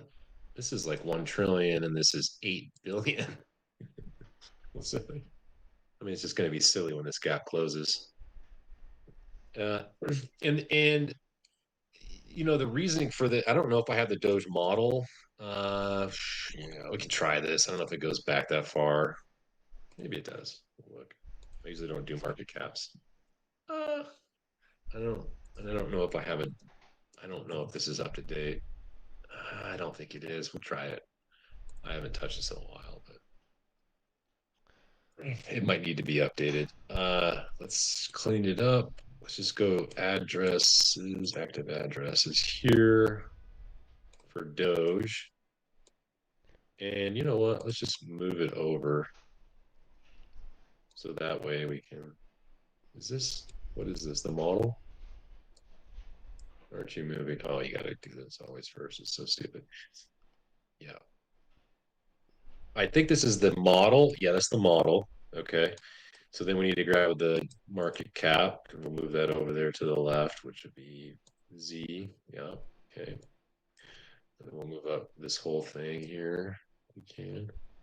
Oh no, it's not gonna let me do the whole thing. Here we go. All right, you gotta do this stupid thing first and do it. There it goes. Okay. So this is Dogecoin on the bottom market cap. And let's kind of get the scaling around the same. That's probably, X is probably good right there. And let's grab the highlighter here. So you really can't tell, but yeah, because I didn't go back in time, we could probably just do it, I guess. Yeah, let's just do it because we got time, dude. So we'll just add Doge USD Binance. Then oops. And then we'll need to grab the market cap or the total supply of Doge, the circulating supply, which I'll grab that over here. What is it? Let's see. The total circulating supply of Doge is 151 billion or so. Yep. 383. So put that there. And this should give us. Now realize that the market cap of Doge. Oh man, I don't want that. I don't want Coinbase or Binance or Doge. And I gotta clean that up. That should be good. Yeah. Okay. Move this on the left. Oh, no, I wanted it pin it to the same one. Oh Lord, that's not right. Hang tight. We'll get this here. That one. Pin to a scale. Pin to a scale. Log. Log. And hopefully I got it. Yeah, I think I did. Okay, so let's move those back down again. Go like this. Oh, that didn't work. Into a scale. There it is. Yeah. Okay, we'll get there. Yeah. Oh, what did I do here?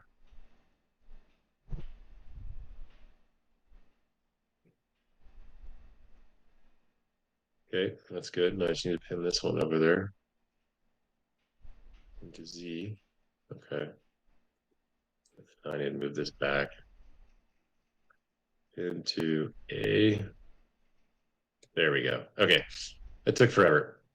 Okay, so what I just did here was I took Litecoin's market cap in yellow compared to its network value model in blue. And then we have 20% of the total market cap in white.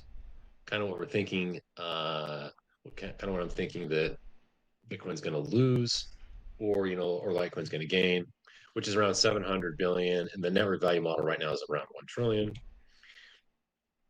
Which interesting would that would mean that Litecoin would have like a 0.4, 40% market cap compared to Bitcoin. I think that math is right. So let's look at why this gap can close, why I think this gap's going to close here, and how it does that. And it hasn't happened before. So we can take, let's see how to do this here. Oops. Yeah, okay. So this gap, I think that's what I've normally done. Yeah, that's kind of good. Yeah. So you kind of get an idea that this gap is really kind of close to what Dogecoin was in 2020, right? So it had the same, even the gap is around the same magnitude as Dogecoin. And we can see, right? So there's a gap here, here's the gap right here. Right here's the opportunity. And it ended up closing, and it closed pretty quick. So I think it, once it started going, it went vertical. And it paused for maybe, what is that, like a month or two? Right? So I like that color. I can't really see it. But if you use the same network value model with stuff like Algorand or other chains, yeah, you can, and I've done, and I can do that. I can show you. I have Algorands. But the only thing that I want to caution though is that some of those are other networks. It appears that maybe their data is being, it doesn't really jive when you look at all the different. We can look at them, but so for example, like XRP, it has like an extremely small median value, has really low new addresses. It's like 1,000, it was 1,000. I think it's now 4 or 5. But when you compare Bitcoin and Litecoin, they're so close on all their stats and the way that it all looks and moves. Even Dogecoin too. It just doesn't seem like it's being manipulated. Well, yeah, I don't think Litecoin. I don't know if it's I think most of it's organic. The only thing that's way different from Bitcoin is the total volume sent on the chain, because I think every chain is moving like around 1-2% of its market cap, including Litecoin. If you take out the noise, you got to take out the MWeb. Well, the MWeb, you got to take out the MWeb. Carryover, which is, so that's why looking at the median, it should remove those. So, but it's so Yeah, I mean, ahead. even if if this same move were to occur, you can see that I don't know if this is, let's probably have to scale these so they're a little bit, so it's more accurate. Let's just line up. Um, let's see, what's the best way to do this? Probably just something like, let's do like this, probably. What's the best way to line this up? Oh, we'd probably go like this. Just pick the bottom here. Yeah, there you go. Yeah, let's do that. And then we'll pick the top here like that, and then maybe just scale it like this. Let's see. I can't really see where it is, but because I grabbed the wrong one, but it's probably like right. Yeah, like somewhere right in here. No, maybe not that big. More like, oops.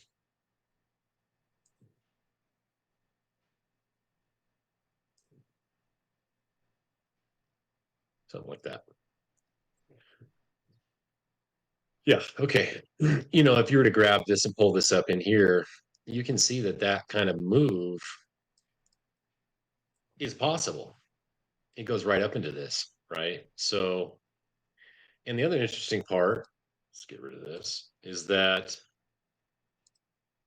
Dogecoin and Litecoin are merge mined together, right? So they both share the same mining infrastructure. And it almost looks like you could make the argument that maybe Dogecoin stole a lot of the value um, in the last cycle, because maybe all of it went to Dogecoin, and maybe this cycle all of it goes to Litecoin. And the other part that's kind of interesting is that the production cost of both of these is the same. Uh, I mean, I guess maybe you're getting a little bit more supply of Doge because it's like what 3.8% per year, and Litecoin's 1.8, so it's like double. But the cost of production is the same. So you turn your miner on and you're mining it, you get, every 2.5 minutes you're gonna get a little bit of Litecoin, and every 1 minute you're gonna get some Doge per day. And so if you can almost treat those as almost kind of the same asset, if you're a miner, you may not necessarily care. You just get both of those, and then you just have to sell one or the other, or both of them equally, or however you do that. But they are tied together, and it is kind of interesting that the value kind of switched, out of Litecoin into Doge, and it looks like it's going to switch back because there's an opportunity here, right? I mean, so you and I see it. I'm sure others are seeing it. Well, I just So there's just a big gap of where it should be or where it could be. yeah, I see it differently. I just see the same sort of potential, but uh, mainly because I'm bullish this idea of permissionless money, and I think Bitcoin chains can penetrate into a much larger share of the total market for money. And I know Bitcoin doesn't scale, so Litecoin has the network effect lead. It can realistically take up as much of that market sector as BTC does, or maybe more if it becomes dominant, like either through this speculative cycle or into the future with MWeb. Like Yeah. Mm-hmm. I think whatever is used as money eventually wins, and Litecoin has a good edge because it doesn't have the same sort of speculation that Bitcoin does. Yeah. Um, so it can win the whole Yeah, I think so. Yeah. competition. Yeah. Yeah. Yeah. The other thing that you and I were talking about, we've been talking about here, is that the winner of, and I don't know if Litecoin is a really good example of it, but it is an example. So, like the winners of one of the cycles is a laggard. Like, I guess maybe it kind of early performs, but Litecoin also has the halving. But anyways, it underperforms the next cycle. Okay. And I think we're seeing that play out with other assets. So we'll just grab, there's Litecoin. And what I mean is, and I'm just telling everybody here that, so what the thought here is that, this is this, right? So transpose this over, and then this would be here. Okay. Now notice that is kind of similar. I've never actually taken Litecoins, compared it to Doge. We're just going to do that now. And I don't know about you, but how close is that? Kind of weird, right? Yeah, this cycle's Damn been near. elongated, but that's what my perspective Damn has been near. since the beginning. Like we talked about this Yeah. a couple Yeah, a year ago. years ago, or a year Maybe ago. years ago, yeah. Yeah. Yeah, so let's grab let's grab XRP, because that one really outperformed. And I like the way this XRP one looks, because, so let's just do the same thing, right? For everybody can take a look at it. And XRP was one of the winners in 17, which is probably more like, because Litecoin did make a big move, but I think Doges and XRPs are more equivalent. Similar, yeah. What They were the similar? major cycle Help. winners of 2017 and 2021. Yeah. That's why I've been comparing the Just, pre-consolidation before that major expansion to Litecoin, mhm. because Litecoin has the most similar chart to those two. Yeah. And you can Yeah, it see does. the Yeah. fundamental picture as being the most likely candidate Mm-hmm. to do that. There's literally nothing else I know in this space that has a similar setup. Yeah, there is, and I don't think, not that I could see. Yeah. So here's the XRP, right? So I'm taking XRP, and we think it's transposed here. I mean, it's basically, it's showing, it's a key to showing us what's happening in the future for Doge, right? And this is, I mean, look at this, how similar this is. We could here, watch this. I'll just separate these real quick here, like this, and then I'll just go. Let's just make it the same, so it's very close to the same. I can probably just eyeball it. Yeah, I'll just eyeball it. So it'd be something like maybe a little bit lower, something like this. Yeah, it's close enough. Okay. So then what I'll do is I'm just going to take XRP, and let's not do that. Let's go like this. I always like to do this. So we're just going to copy this part like this, paste it on here. Come on. There you go. And then we'll just scale it so it's identical, like this here. Probably good enough. Like a little bit more right there. And I'm just going to overlay that on here. Yeah. So look at that. Look at that. I mean, isn't that amazing? Like, it's the same. So close. Let's bring forward here. So what I did here was you have Dogecoin price, right, in white, and then I took XRP and from the previous cycle and shifted it over one cycle. And it looks really close. If it was this, I mean, I don't know if it's gonna be exactly the same. It can't be exactly the same, but Dogecoin may have already topped. And why is that not sticking up front? There it goes.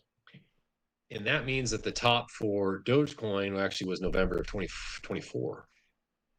Okay. Which maybe makes sense. We had the Dogecoin in the government. We had Elon hanging out with Trump.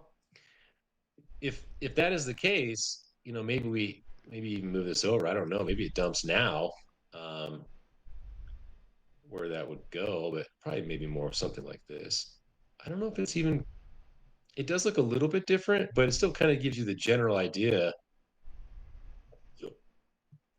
that it's probably topped or kind of range bound, right? So maybe it's just stuck in this kind of triangle here. Let's pull this out of here. We kind of already know what it's going to probably do. So, which means that the upside potential for Dogecoin is probably not as good as everyone thinks. Okay. And we can do that. You asked about the modeling earlier. We can grab Doge, we can go to its network value model, which is right here. Yeah. And I'm just going to grab active addresses. What's the upside? Yeah, 4. Okay. So yeah, I mean there is still a gap, and Dogecoin is slowly rising when it comes to addresses, and these are adjusted, right? So they're adjusted based on total supply, I think, or blocks, something like that. It's adjusted. And so okay, so maybe there's a 4x here. Maybe it does get another move up. But knowing what we know about previous cycles, it's probably stuck under 50 cents, right? Or maybe what is it, 75 cents? If it wasn't enough for it to pump here, what makes you think it's enough to pump now? I mean, there's not much more hype you can get than having Doge in the government. So it is probably more likely that Doge comes down.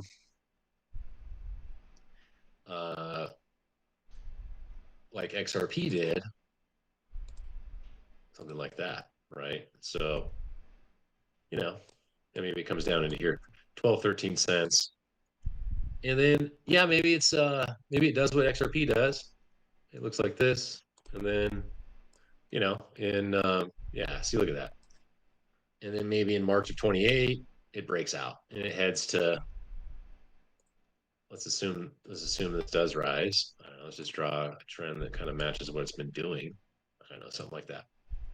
So then maybe it's at $4. Okay. So then maybe it rips up to $4. So you're looking at, I don't know what that would be, 8x, something like that. No, more than that, probably 40x. Yeah, maybe 20x. Yeah, so maybe Dogecoin potentially could be the play in 2028, 2029. Okay. So then I looked at Link. I looked at Link today. And let's see, I don't remember which one of these gave us good data. Let's just try Kraken.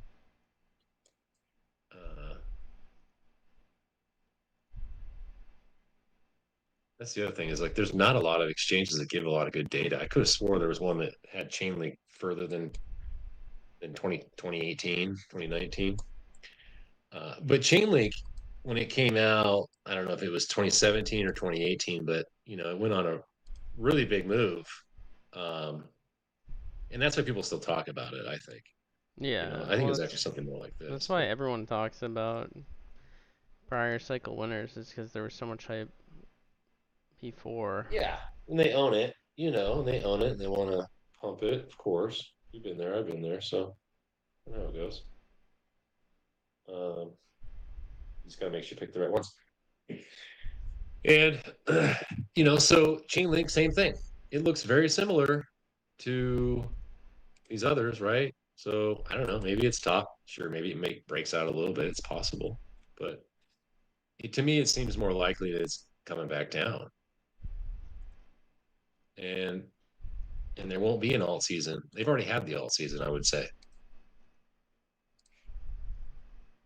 So what Litecoin was like in 2021, where it was kind of stuck, all these other altcoins are going to see that now, right? So there's Chainlink, and then the other one I was looking at was Cardano.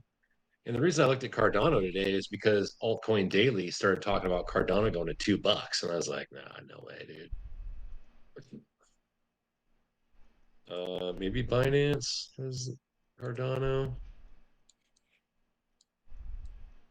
Yeah, I mean, look at Cardano. It's like the same. So, and I do have I don't know. I haven't updated the model, but there's a Cardano. Why is it Cardano in here? I thought I had Cardano.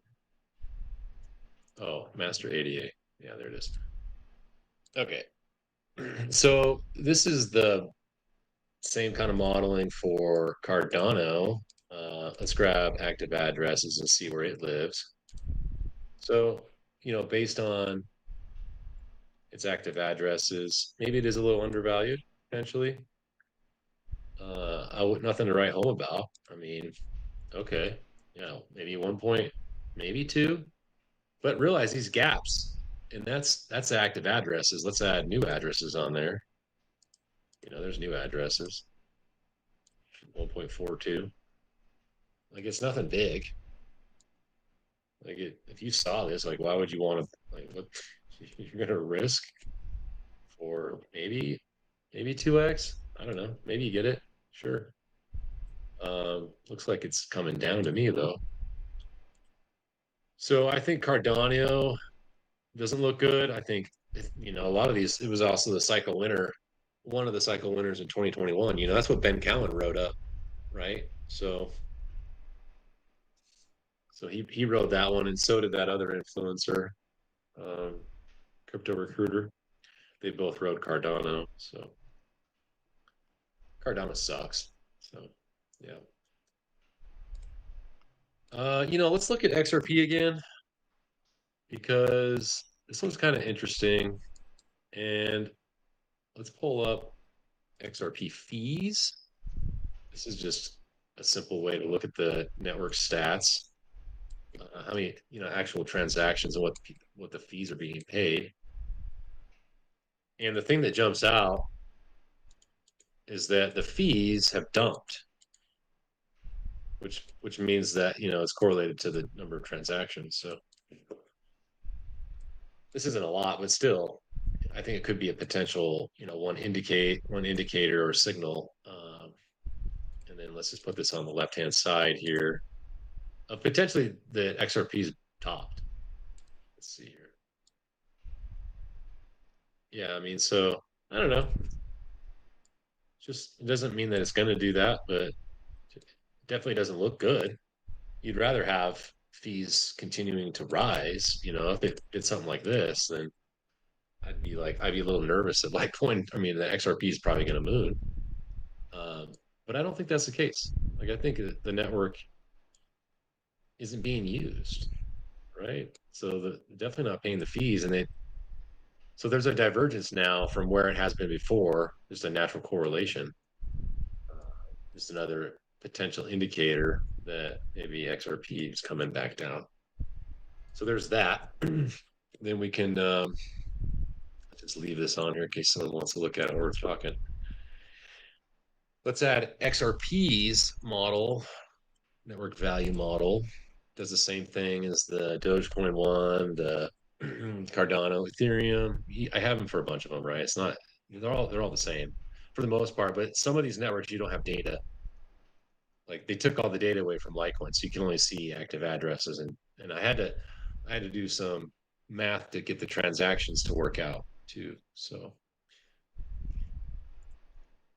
let's just keep it simple. Let's do new addresses. We can look at active. They're basically the same. Oh, why is that so much higher? Let's look at it here. Yeah. Okay. Yeah. All right. Okay. So in the blue up top, a little bit thicker line type, that's XRP's price. Okay.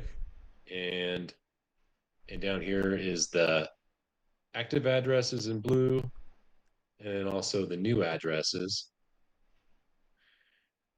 And so if anything, maybe it's fairly valued on activity, right? So it's like around the same, 2.45.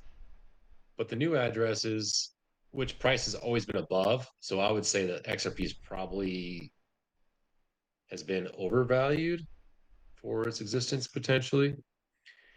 And that's around 50 cents. Okay. So what I want to show here though is I want to analyze this activity, and we can do that with the new addresses. You can do it with active too, but I think it's more pronounced with the new. And I'm just kind of eyeballing this, right? So kind of seeing these structures, these cycles that kind of overextend. And I kind of think you're in this, it's kind of the same boat here. Maybe something like this, right? So, and if that's the case, it's just another indication that XRP is probably topped, right? So we can just grab that here, around the same, and we'll grab it again. Maybe something like that, right? So kind of similar. If that is accurate, then we would see this continue to, this would probably tumble here and fall back down.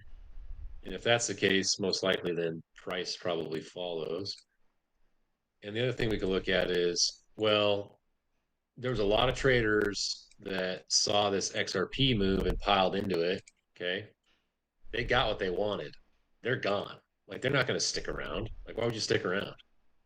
Okay. So they got their 0.5 to 3. So they got 6x, 5, 6x. Yeah, they all Which is a good retired. move.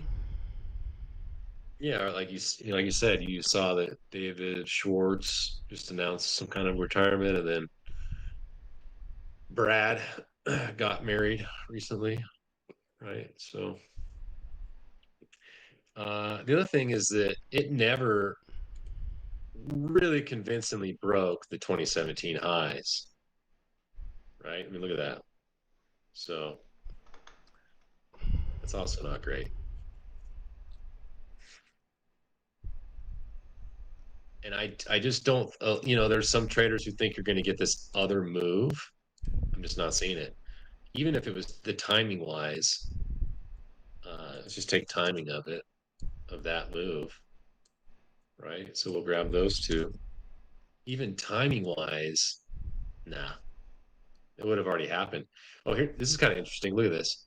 The timing is the same on the activity of the network, right? See that? Very similar. But price couldn't really break out.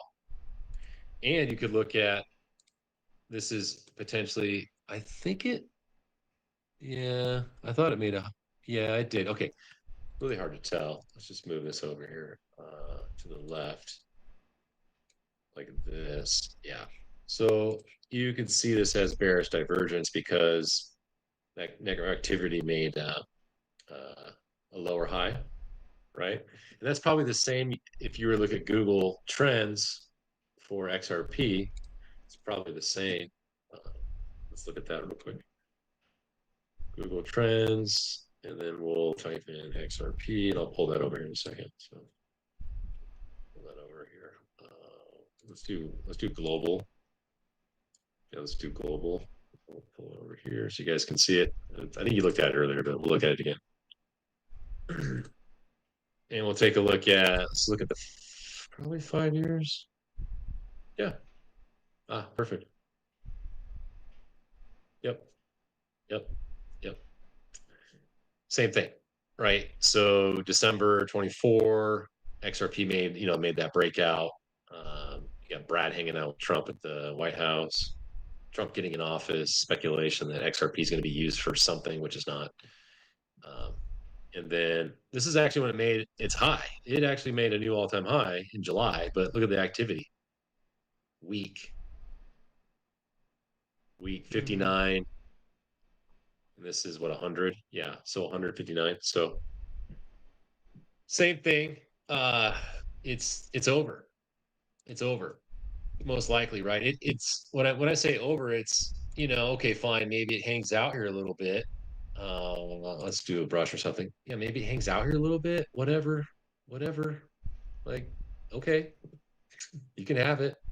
Whatever. Or maybe it dumps, right? Something's coming though. So I think it's coming down. And let's go candles here. Let's kind of just get into this thing. Let's take a look at it. Oops. Damn you. There we go. Oh, I know how to do this. There we go. Okay. You not get that? No, let's get it. Even just looking at this oh yeah, that's what I want to look at. So let's go maybe let's go to the 4 hour. If it shows this.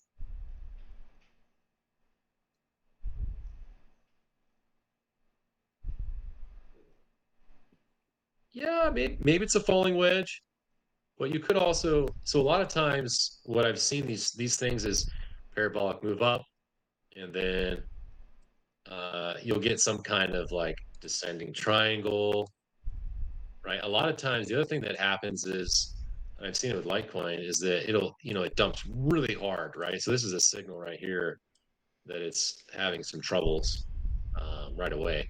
Okay.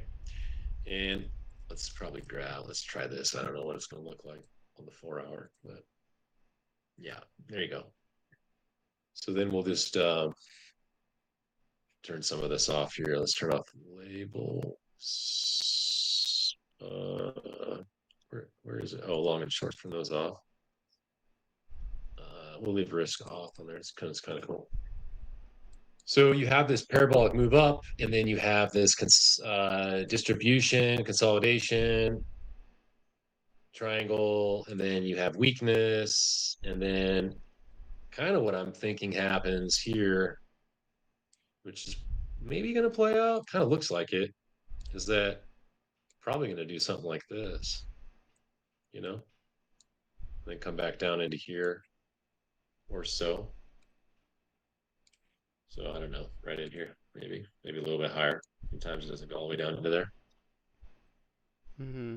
That's kind of playing out, and that would surprise a lot of people, because that would happen within, like, this is 4 hour, yeah. So this is like October 6th. Sometimes it can go a little higher or whatever, deviate up. The other thing, though, this does kind of look like an Adam and Eve bottom, but it did kind of get rejected here. This was came back down. It recovered really good. Like this is a good recovery, but it really didn't claim this.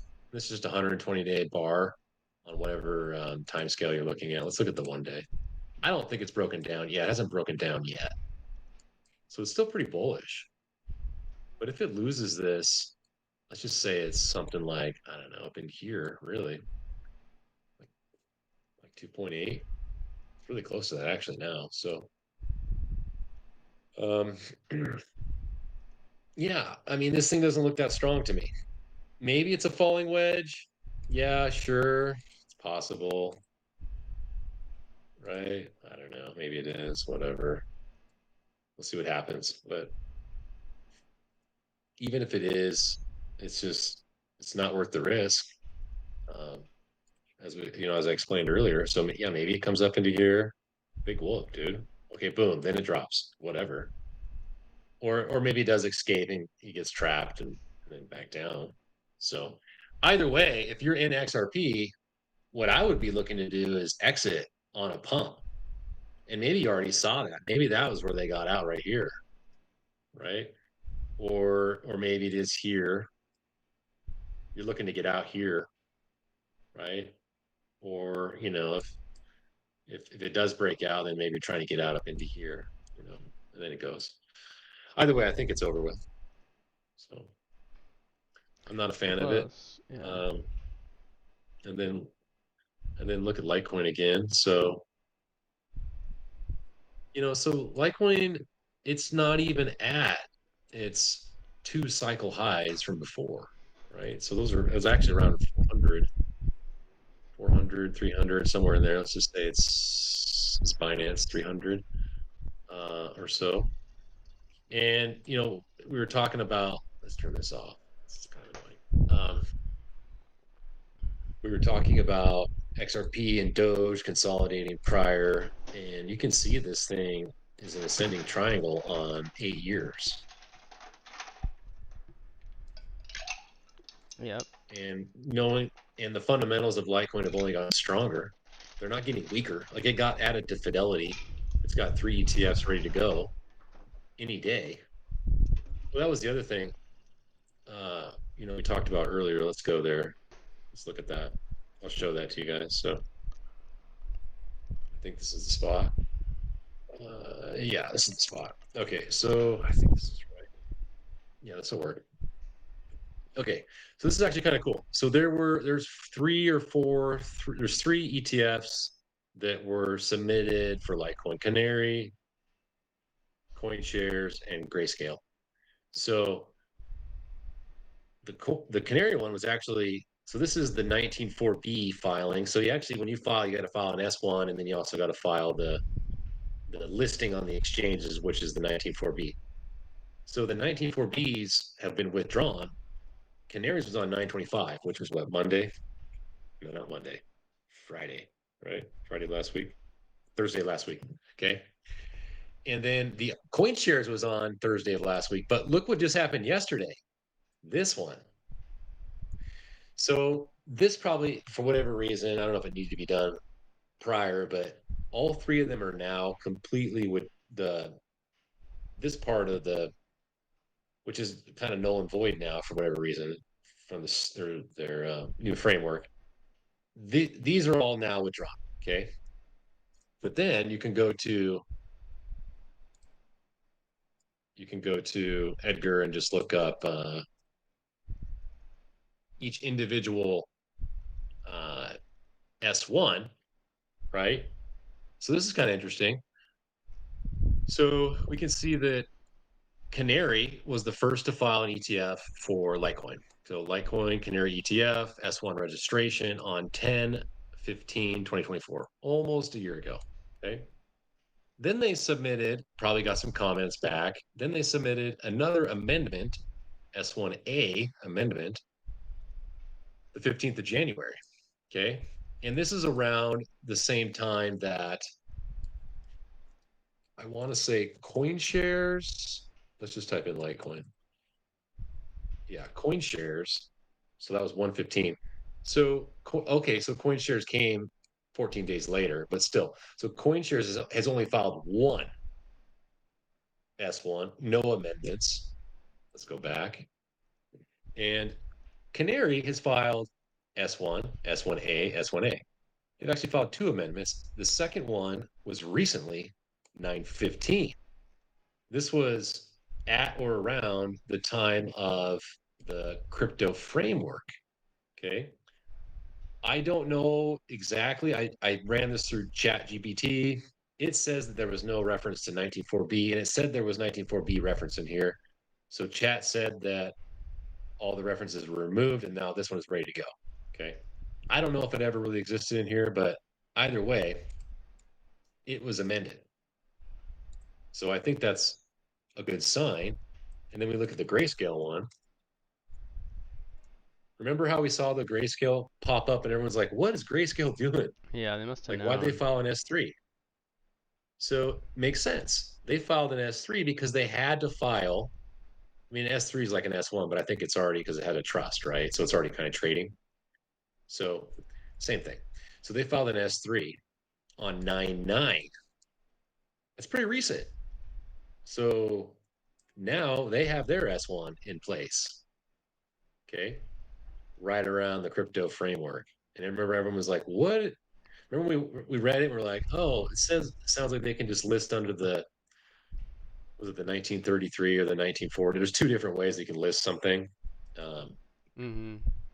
So I kind of think grayscale, and I think that Canary are, their S1s are ready to go. What I'm thinking. And so it probably maybe takes a little bit of time for the SEC to review them, but it's been 9/9's been a couple weeks. You know, if they got it, and Grayscale should know exactly what to do. They already have ETFs for ETH and Bitcoin, so they should be able to. There shouldn't be any very minimal amendments that would need to be taken place for that. So, but you know, Canary has done that twice already.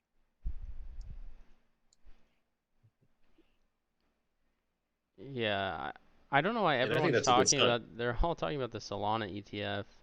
That's all I see people Yeah, talking about, and they're saying approval like next week. But I wonder if Litecoin also gets that. yeah, it should be the same. Probably. Yeah, probably. Have we looked at Solana yet? I don't know if we have. Let's look at Solana. Let's look at Solana, Sol USD Binance. Yeah. Okay, so Sol's kind of interesting. Its structure. Oops. But I think we can do the same thing we did with yeah, check this out.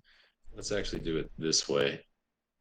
It's better this way. Let's do ETH USD Coinbase. Okay, and then oh look, stuff is perfect. And then we'll do Sol USD Finance. We'll go like this. Yeah, yeah. Okay, exactly. So just how XRP and Dogecoin look similar from previous cycles, I think Ethereum and Solana look the same from previous cycles, right? So you kind of have this rapid rise here and then dump. So the same thing here for Solana, rapid rise. Draw today. What's going on here?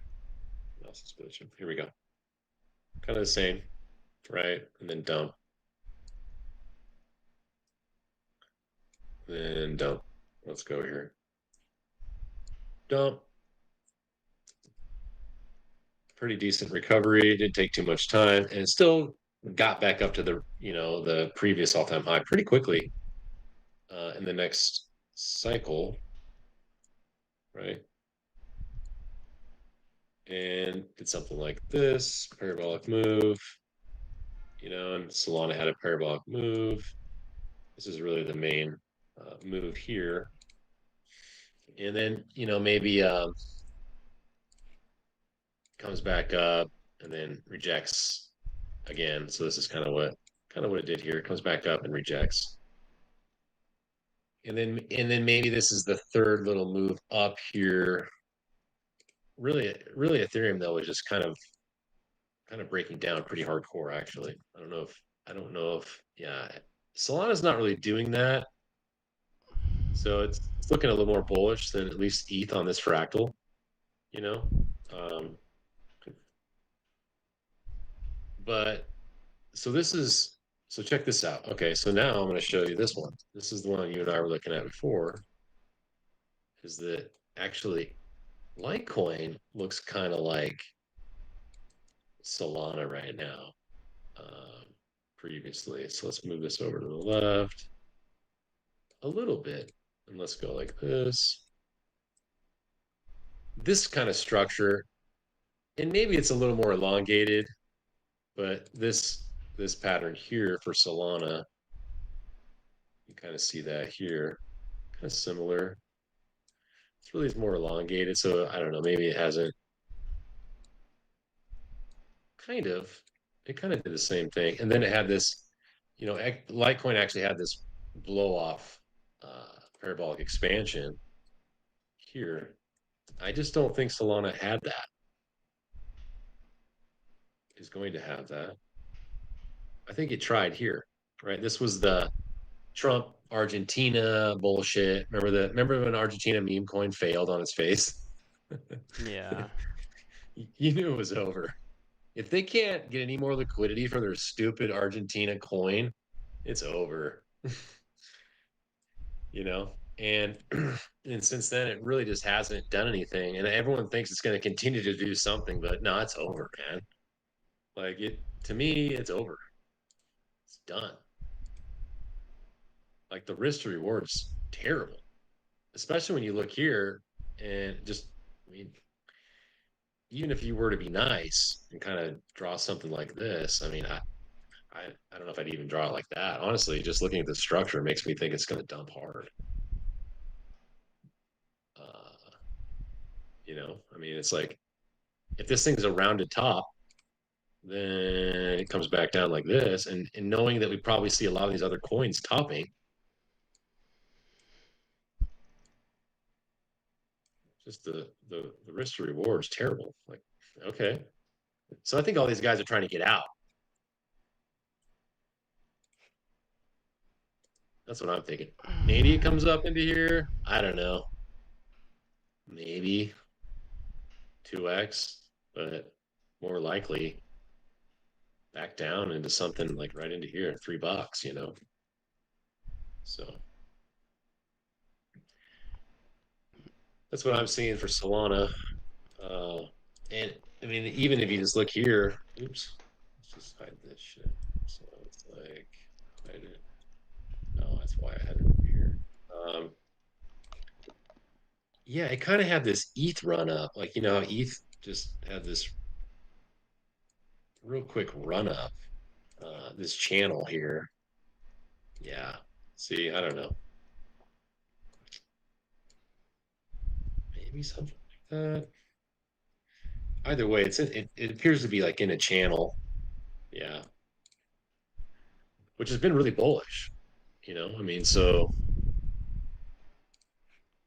let's go over here like this. Just doesn't seem like it has much upside. I don't know how they get Yeah, really. bigger amount of hype than the meme coins. I don't. The odds of those coming back Yeah. are so low. Yeah, they really are. Yeah. And then, they added all the stable coins to Solana, and now Tether has their own L1 for stables, like Plasma. I mean, it's like they're gonna push that, right? But there's people still on the Solana chain, but in Ethereum kind of reminds me of the move that Solana kind of made. I mean, ETH was real crazy though.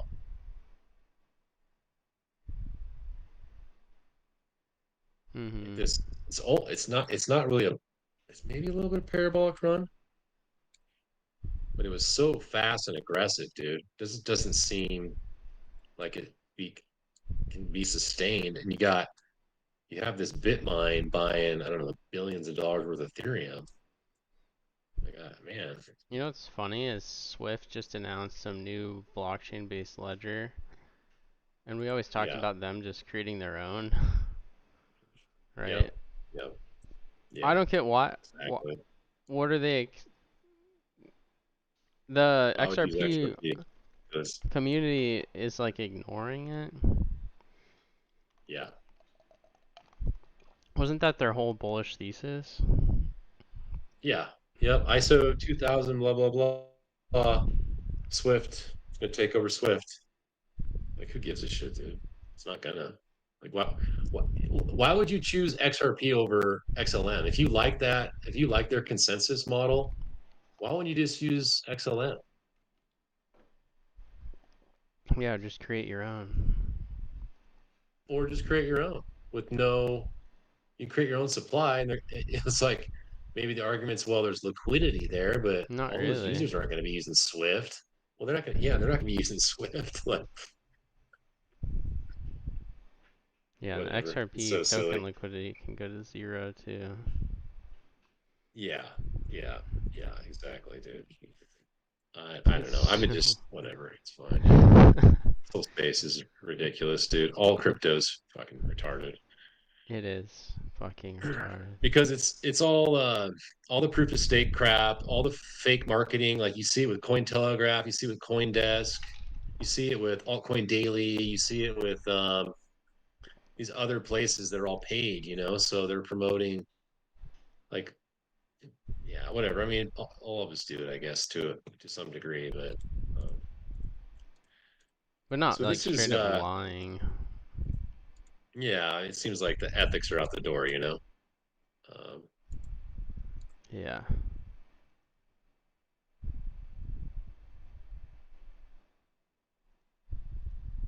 yeah, so this is Ethereum. It's a network value model, and I don't know which ones are which. Probably like maybe this is new addresses if I had to guess. So new addresses is got 2x on the bone there for ETH.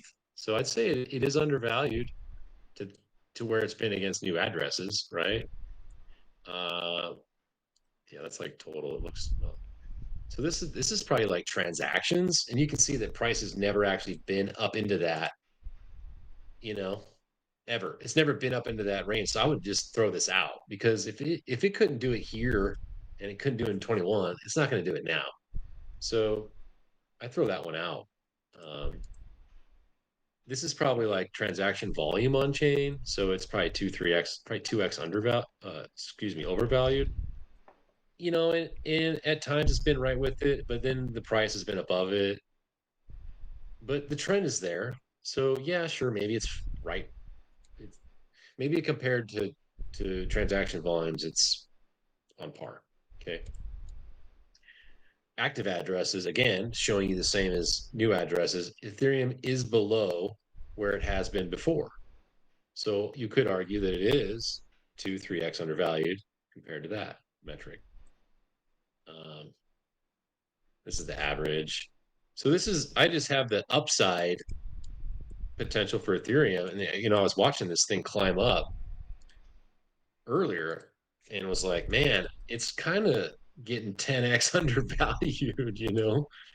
Someone's probably going to see that. And, sure enough, it appears that it did that, right when it got into that range, it corrected. It got back up into here. So, according to this model, it's 4x undervalued. Okay, 4x undervalued. You go back to Litecoin, it's like, well, all right. And we'll just finish here probably with Litecoin. So Litecoin, the same models. And we'll just show it one more time.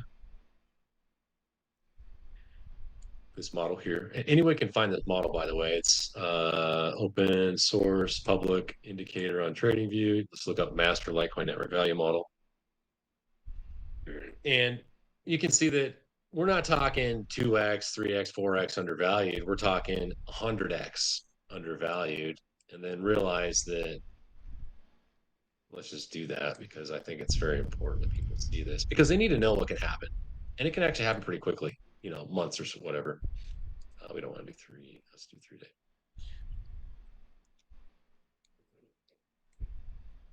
So what this model is telling us is that when you look at the correlation to previous cycles is that it has been historically priced around this range. It's not unheard of. It fell out of favor here, kind of like we saw with Dogecoin in 2020, where there was a huge gap between its network usage and its price. And therefore, it's not hard to imagine that it gets up into this range. And when you just look at cycles, and whether it's fees or price going up or whatever, the network does increase during bull runs, right? Which you'd expect, more users. And these moves have all been very similar in size, shape, and magnitude. So 2013 and 2017, nearly identical. The move from here to here on the network value model, the same. 2020 wasn't. See, this is how high it would go, but it's still very similar in structure. Just its magnitude was a little bit less. Okay. So we'll take these here and we'll just overlay them on here. Maybe it's like that. Could be like this. I don't know if it's going to do that. Maybe the network's kind of already limited, but you have to be open to that. Just because the blue would rise up into here doesn't mean price has to go there. But let's just be reasonable, and we'll just back this off. I don't know, back it off to half, right? Even if it was half, it's still massively undervalued. And this will rise, right? So even if you went to the top of there, it's 88,000, 70,000, 50,000, 40,000, 12,000. We'll just hold it right here, 12,000, okay? There's no way Litecoin can go to 12,000. Someone will say that. And I'll say, well, Bitcoin's 100,000. Do you guys forget that Bitcoin is 100,000? So Bitcoin is $100,000. Okay. That's ridiculous in my mind, with Litecoin sitting here at $100. The circulating supply of those two assets is 3.83, the difference. So it's a little less than 4. So at 4, you can just take 114 divided by 4. You're up into the, I don't know, let's just do it. And actually, let's just do it divided by 383, divided by 3.83, good number, by the way. So 383, and that's at 29,000. And that's just based off the circulating supply. And yeah, that's not the right way to value these two chains, but it's one way to think of them if they are equivalent and they're both like a clone of each other. They both have similar security models. So maybe that 28,000 isn't so hard to imagine. And if your network value model today is at 12,000, and that's with no interest globally, you've already shown that on the Google Trends that there's absolutely no interest for Litecoin globally, worldwide. It's Google Trends. I mean, it's just no one talks about it, Yeah. and that's exactly when you should be buying it. Is when nobody's talking. Everyone hates it. Like, why would you hate this thing? You should not hate this. You should love this thing.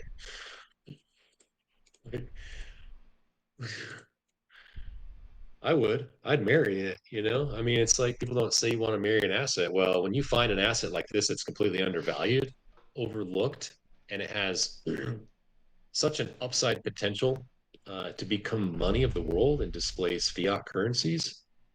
And look at Litecoin. I know you guys looked at it earlier, but look at it again. Yeah, if you would have married Bitcoin early on at $400, you would have been fine. Yeah, yeah, you would have. Exactly.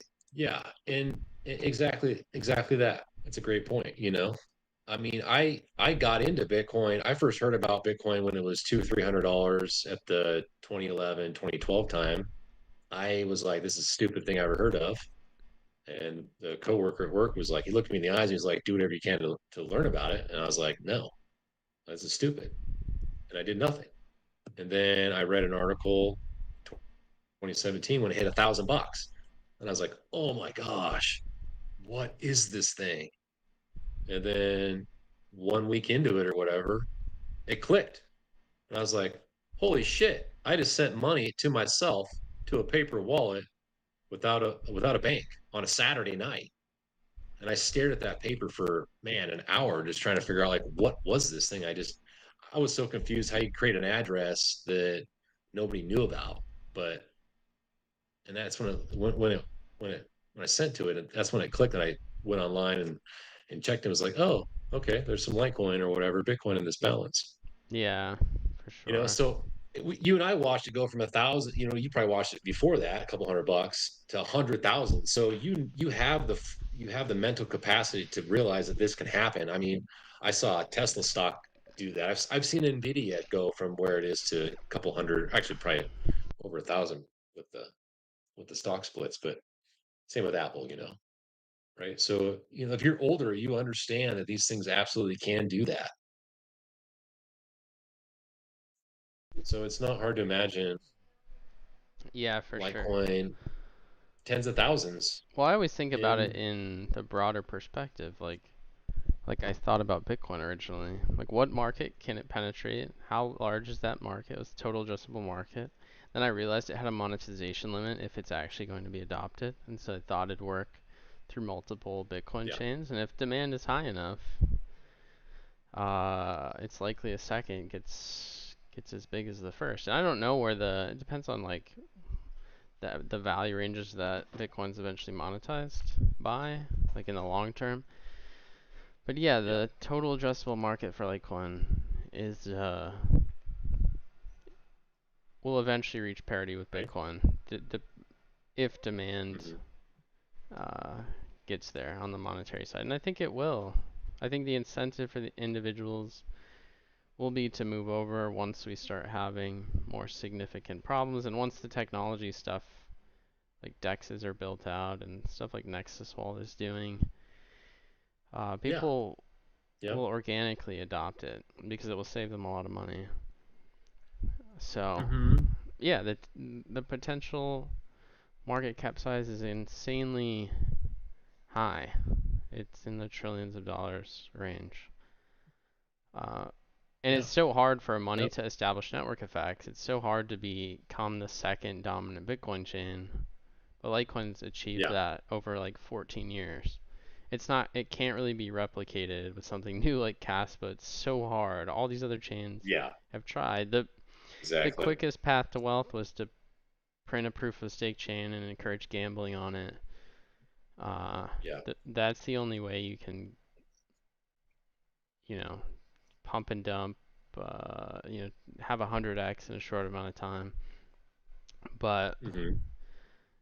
people have not recognized the 13, 14 years of consistent growth and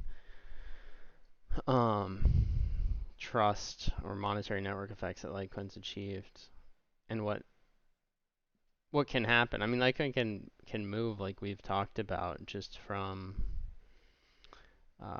transaction migration from Bitcoin, from going Yep. unnoticed to the realization by the broader market of this is the way Bitcoin works.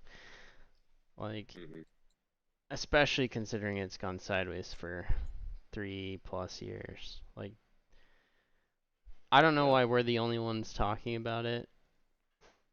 Why It Ralph is Howell and odd, these isn't it? others don't see it. Mm-hmm. But I guess it's hard. Like, Yeah. if you were to tell me, like, money's never scaled horizontally like this before. It's always scaled vertically. So that's the way I think Oh, okay. most people, Come to it. Yeah. yeah, they look at the history like, okay, gold, yeah, it was the dominant Or it takes all or something. money, and it had network effects, and it just went from, very little value early on to the world's most dominant money. And then they look at stuff like Facebook or Apple or a tech company, they're like, whoa, network effects, once they're ingrained, they just grow to infinity. But Mm-hmm. the market hasn't been forced to realize yet that Bitcoin's not going to really scale through merging with the existing financial infrastructure and them providing, credit layers on top of it. It's going to work like it's been working the past 8 years. I don't see how Mm-hmm. more people didn't see this. Like, it should have been a huge tell that Litecoin was the only proof of work chain that gained any Yeah. adoption, and the credit layer stuff that hundreds of millions of dollars were thrown at, like Lightning Network and various others, didn't do anything. That should be Mm-hmm. all those leaders at those companies that failed should see it, but I don't know why they don't. I think it's just like dogma or the fact that Bitcoin price has still gone up despite them failing has Yeah, I think it's prevented them. that. Yeah. Mm-hmm. Like, Adam Back should see it. I Yeah, he guess should. Yeah. Does have blue laser eyes, so who knows?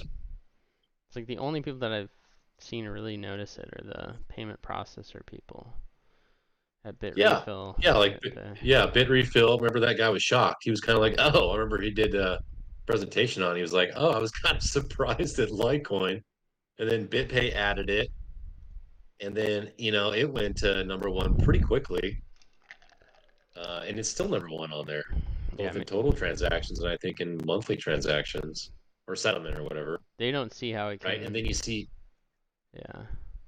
See what? Sorry.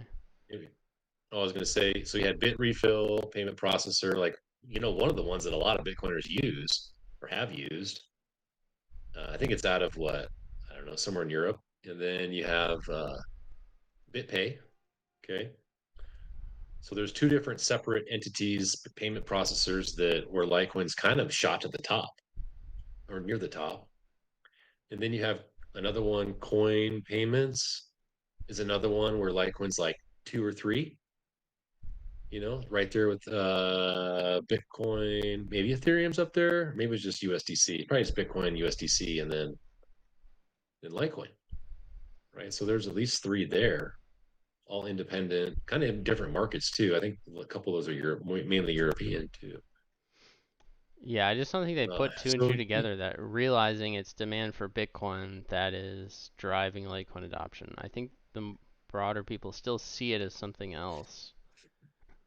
And mhm. when eventually they see it as just another Bitcoin chain.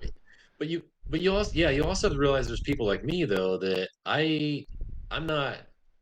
I actually prefer Litecoin as a Bitcoin protocol. So Yeah, I I'm get also using it for that reason. there's some out there like that, but there's no Yeah. evidence to me in the aggregate data that a lot of people are doing that. We've never seen Litecoin growth Yeah. on its own. It's either, I think it can grow once price breaks out just from marketing from that through MWeb now. Mhm. It's Yeah. possible. Uh, but I know for sure, Yeah. Here, like almost 99%, I think near 100, like I'm sure that if Bitcoin fees yeah. rally, that Litecoin will Yeah. steal Litecoin its would market share. definitely.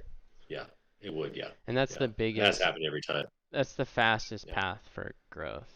Like, because if $1 billion yeah, migrates, that's $100 billion in market cap instantly. yeah. I'm just I am right now.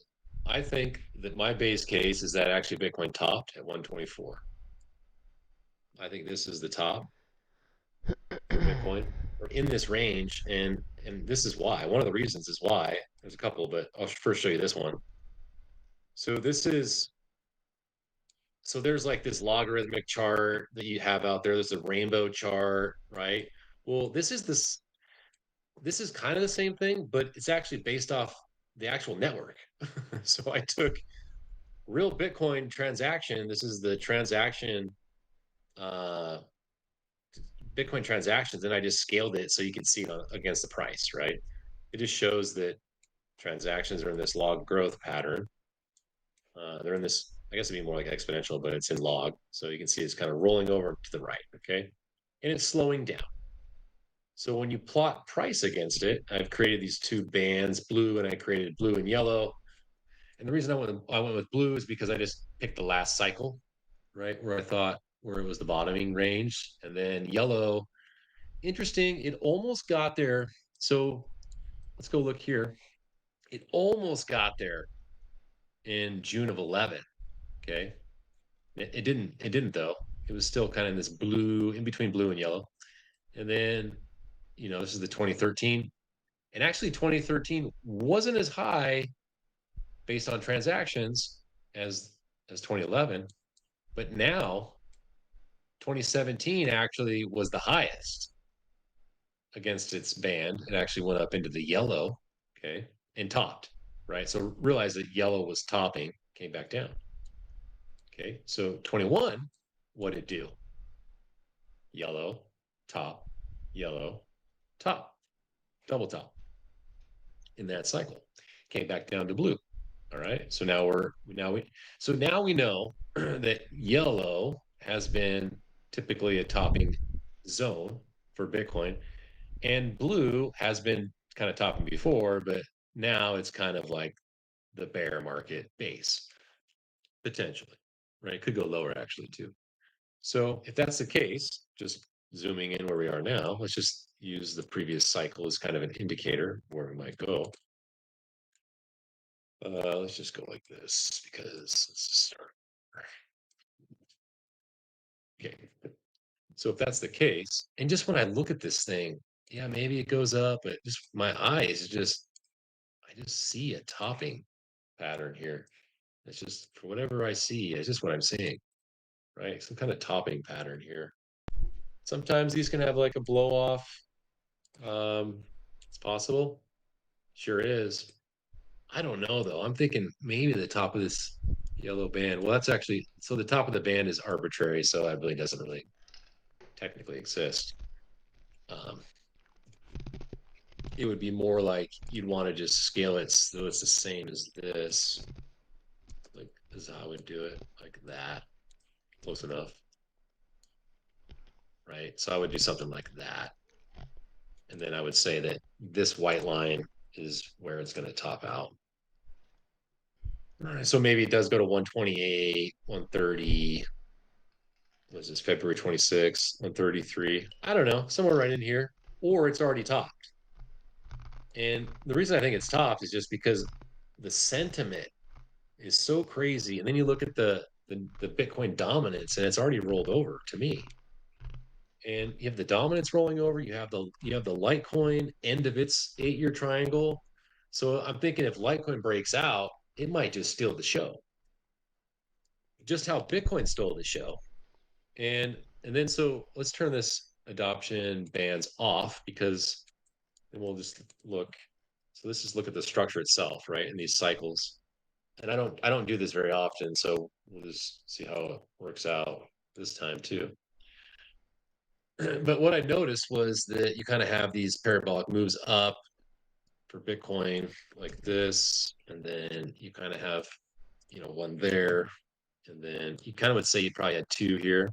So it was like a double. And then you have one here.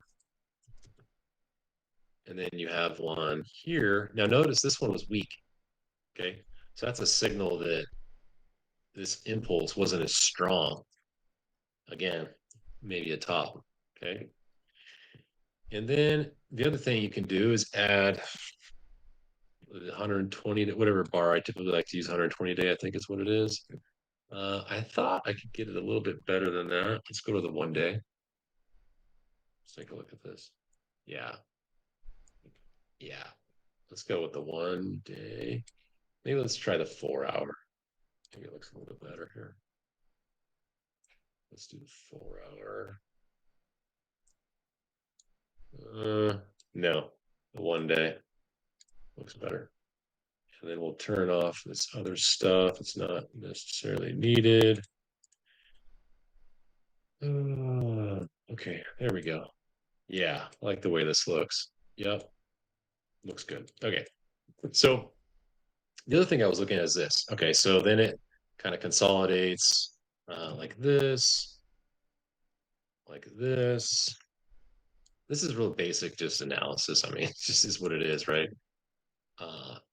But it's kind of interesting. It's been playing out. So I'm thinking this is probably still the top. Okay, so let's just get rid of that. 124 top.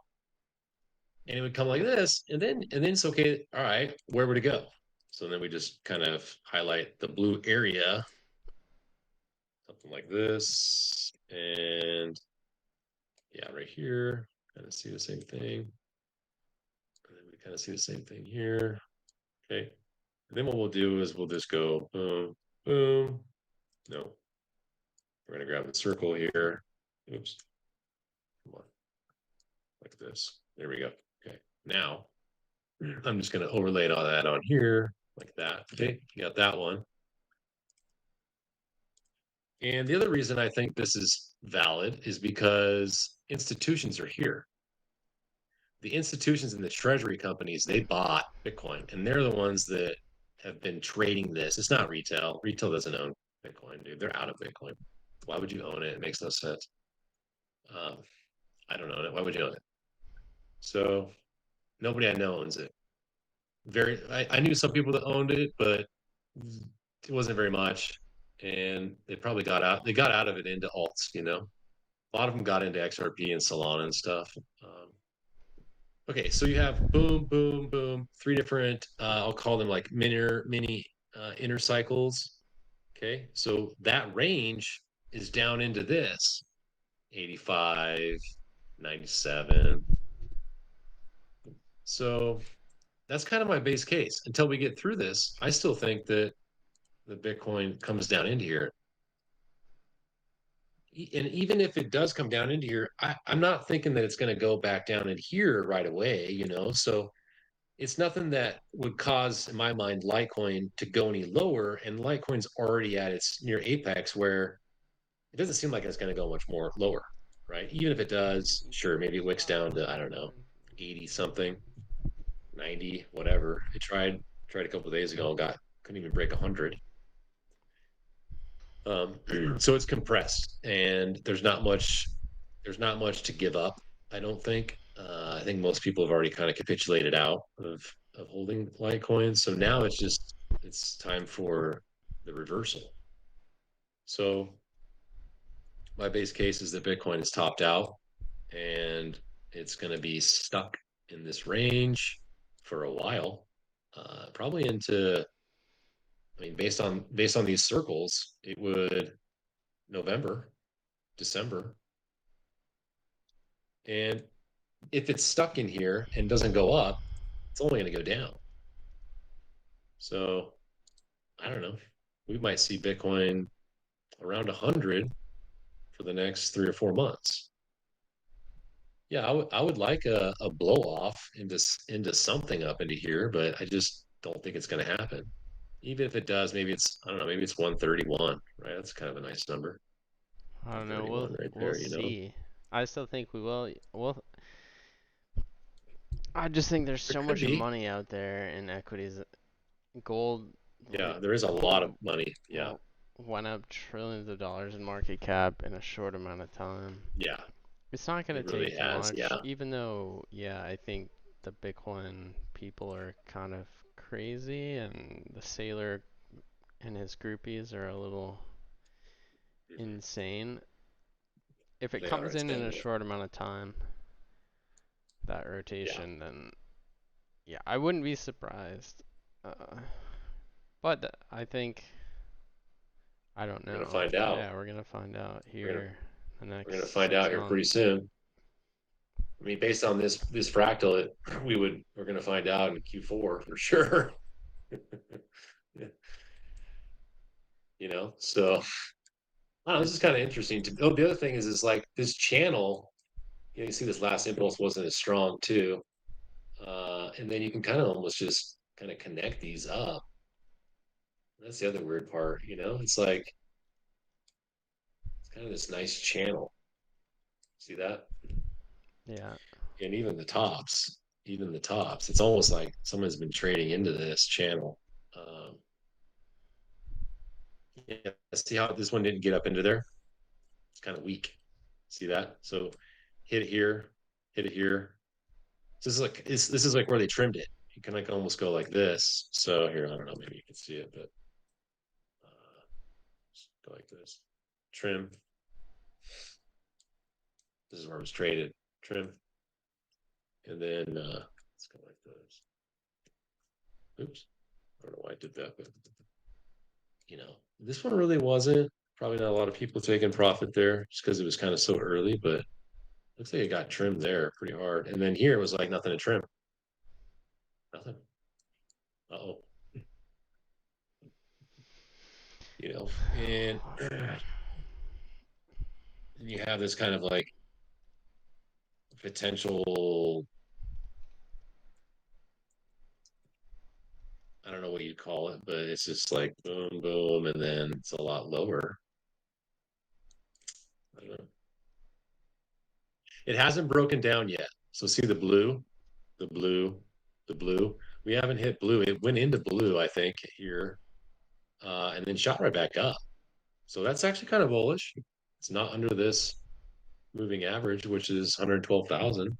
So yeah, maybe we do get a nice move into Q4 up into here. But still the high was 124,000. So right there. Yep. So maybe it comes up into there. Maybe it does go to 124 and then that's it for Bitcoin. Yeah, let's see. So Let's see. yeah. But cool. I gotta go. It's been about 3 hours for me, but thanks. We had Nick and It's a lot. Master. Both of you Oh, Nick guys. was Thanks. on? Oh, Yeah, sweet. he was on a little bit earlier. He's Okay. coming Cool. around potentially to the idea that we might see a significant move. Yeah. I think everyone. Yeah. I think I remember seeing Tony the Bull kind of he has a little bit higher price targets, and then there was which I don't he's just a YouTuber, but that crypto czar guy, based off his fibs or whatever. But he's I think he's wrong on so many of his other charts though, so that's kind of hard to take him seriously. But, Yeah, I don't take any of the technical analysts that seriously. I just follow a few that have been directionally correct for a while, yeah, and I have my own. We all have our own views. I only yeah, follow absolutely, yeah, myself and look at others' opinions yeah, occasionally. yeah. I do all the time. I look at everybody's shit, dude. Like, I'm just not gonna get convinced to change my view uh, by anyone. Like if a guy that has been historically accurate is posting bear stuff about Litecoin, I would never take it mhm, serious. I've only yeah, taken profits and sold things at times when everyone else, disagreed.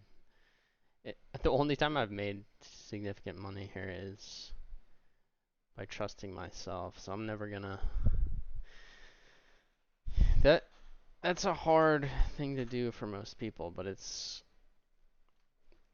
probably what you should be doing, is just trust it, Mhm. regardless of whatever your own analysis is. Yeah. Trust it over the influencers. Even me, I mean, like, I don't know for sure. I have a fundamental idea that I know is correct. I've held it for a decade. Mhm. But yeah, we'll Yeah. see. The last thing before we get off here is that I'm crazy, but I think people should pay attention to this. I think considering how long it's gone sideways and the price expectations from all the traders that do post charts, I have a feeling everyone sells too early. Oh, absolutely, dude. Yeah, I genuinely believe the bear market bottom for Litecoin is going to be tens of thousands, 10,000 or more. Yeah, probably more like 13,000. And we'll see why. We'll see that soon. So I'll leave people with this. This is crazy talk, but you're welcome to read it. So SpaceX, October 13, 2024, the first ever booster catch took place on Litecoin's birthday. Elon referenced the catching mechanism as chopsticks, which is from the Karate Kid. He even said from the Karate Kid, which Karate Kid was from 1984. 84 million. There's some correlation there potentially. And then the next Starship after the one that was caught, the booster, was Booster 13, Ship 31. So again, you're seeing potentially some 1331 stuff. So like the reason I say 1331 was Litecoin was launched on 1013 and Bitcoin went live on 1031. And then on that rocket, the one that was the 1331, it had peanut butter jelly.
What's interesting is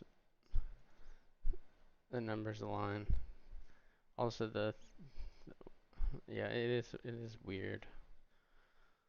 Super super weird. 1013, like Quinn's birthday.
Who said that? Someone say that?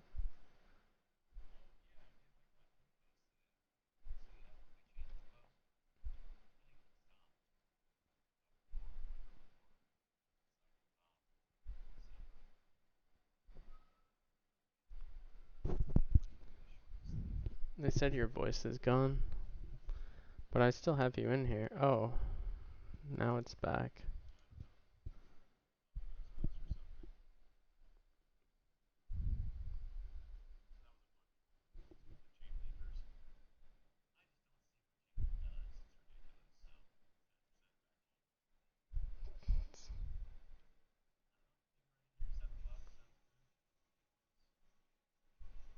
Yeah.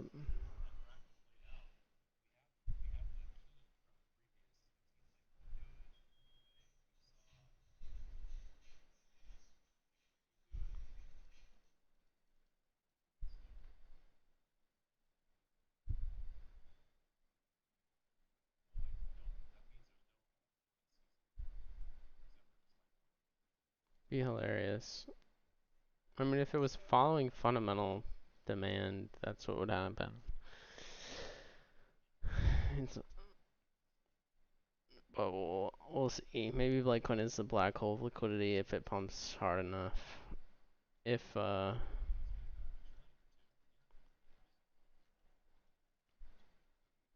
send it.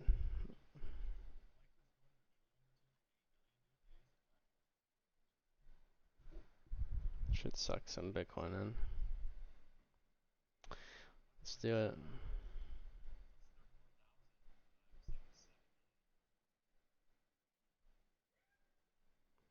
I don't know.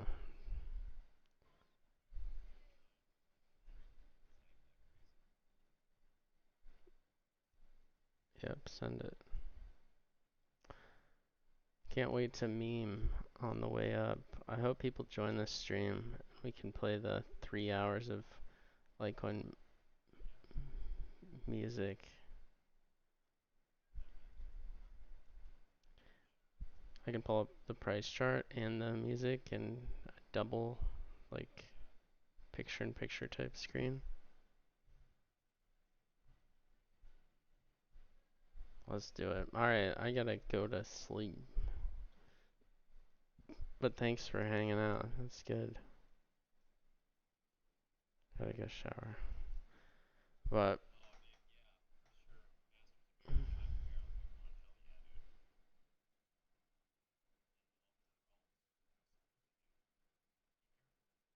oh, they said they lost Oh, they did? vocals for both of us. We've been talking. Now it should be there. We were just Okay. talking for like the last 10 minutes. My Oh, really? bad. Okay. That's all good. I won't say what I was gonna say. I was gonna rip on CRV and Link and whatever else. Yeah, I won't say, but yeah, it doesn't make any sense to me. But Yeah. Alright, I've been wrong cool. before. So Let's looking see what happens tomorrow. yeah, there's that exciting Charlie Lee surprise live stream on the 6th. So who knows? It's kind of a weird. So that's Monday of next week. Maybe there's an ETF or something happening. So yeah, I gotta get Charlie back. Thursday Aztec and Tuesday next week Livium people. And then Well, Aztec is lit VM. well, I think it's Eden or someone else. I'm not sure. Oh, Yago, or Rock. Yeah, I Do you don't know? know. They didn't even tell Right, yeah. me. They were Okay. replying. Yeah, who knows? We'll see. Surprise. Yeah. Tune in. Hopefully it's Rock. Hopefully it's Rock and Mario. Be cool. Dude, Mario would be awesome. Oh, That'd be so cool if it was they'll Mario. all. I mean, if this starts making anywhere close to the move, we think they'll all be trying to, Yeah. cover it and Yeah. talk about it. So, Figure out what it is. Yeah. sounds good. All right. See you, man. Get some rest. All right. Yeah, you too. Thanks again. I'll talk to you later. See ya. All Bye. right. Bye. Alright guys, sorry about that. I didn't realize that the audio cut out. I wasn't paying attention. But we'll see how this correction should be almost done within the next few weeks, and then we start to see if we can get this super intense high time frame breakout. But thanks for hanging out. I'll see you all tomorrow. Have a good night. Peace out.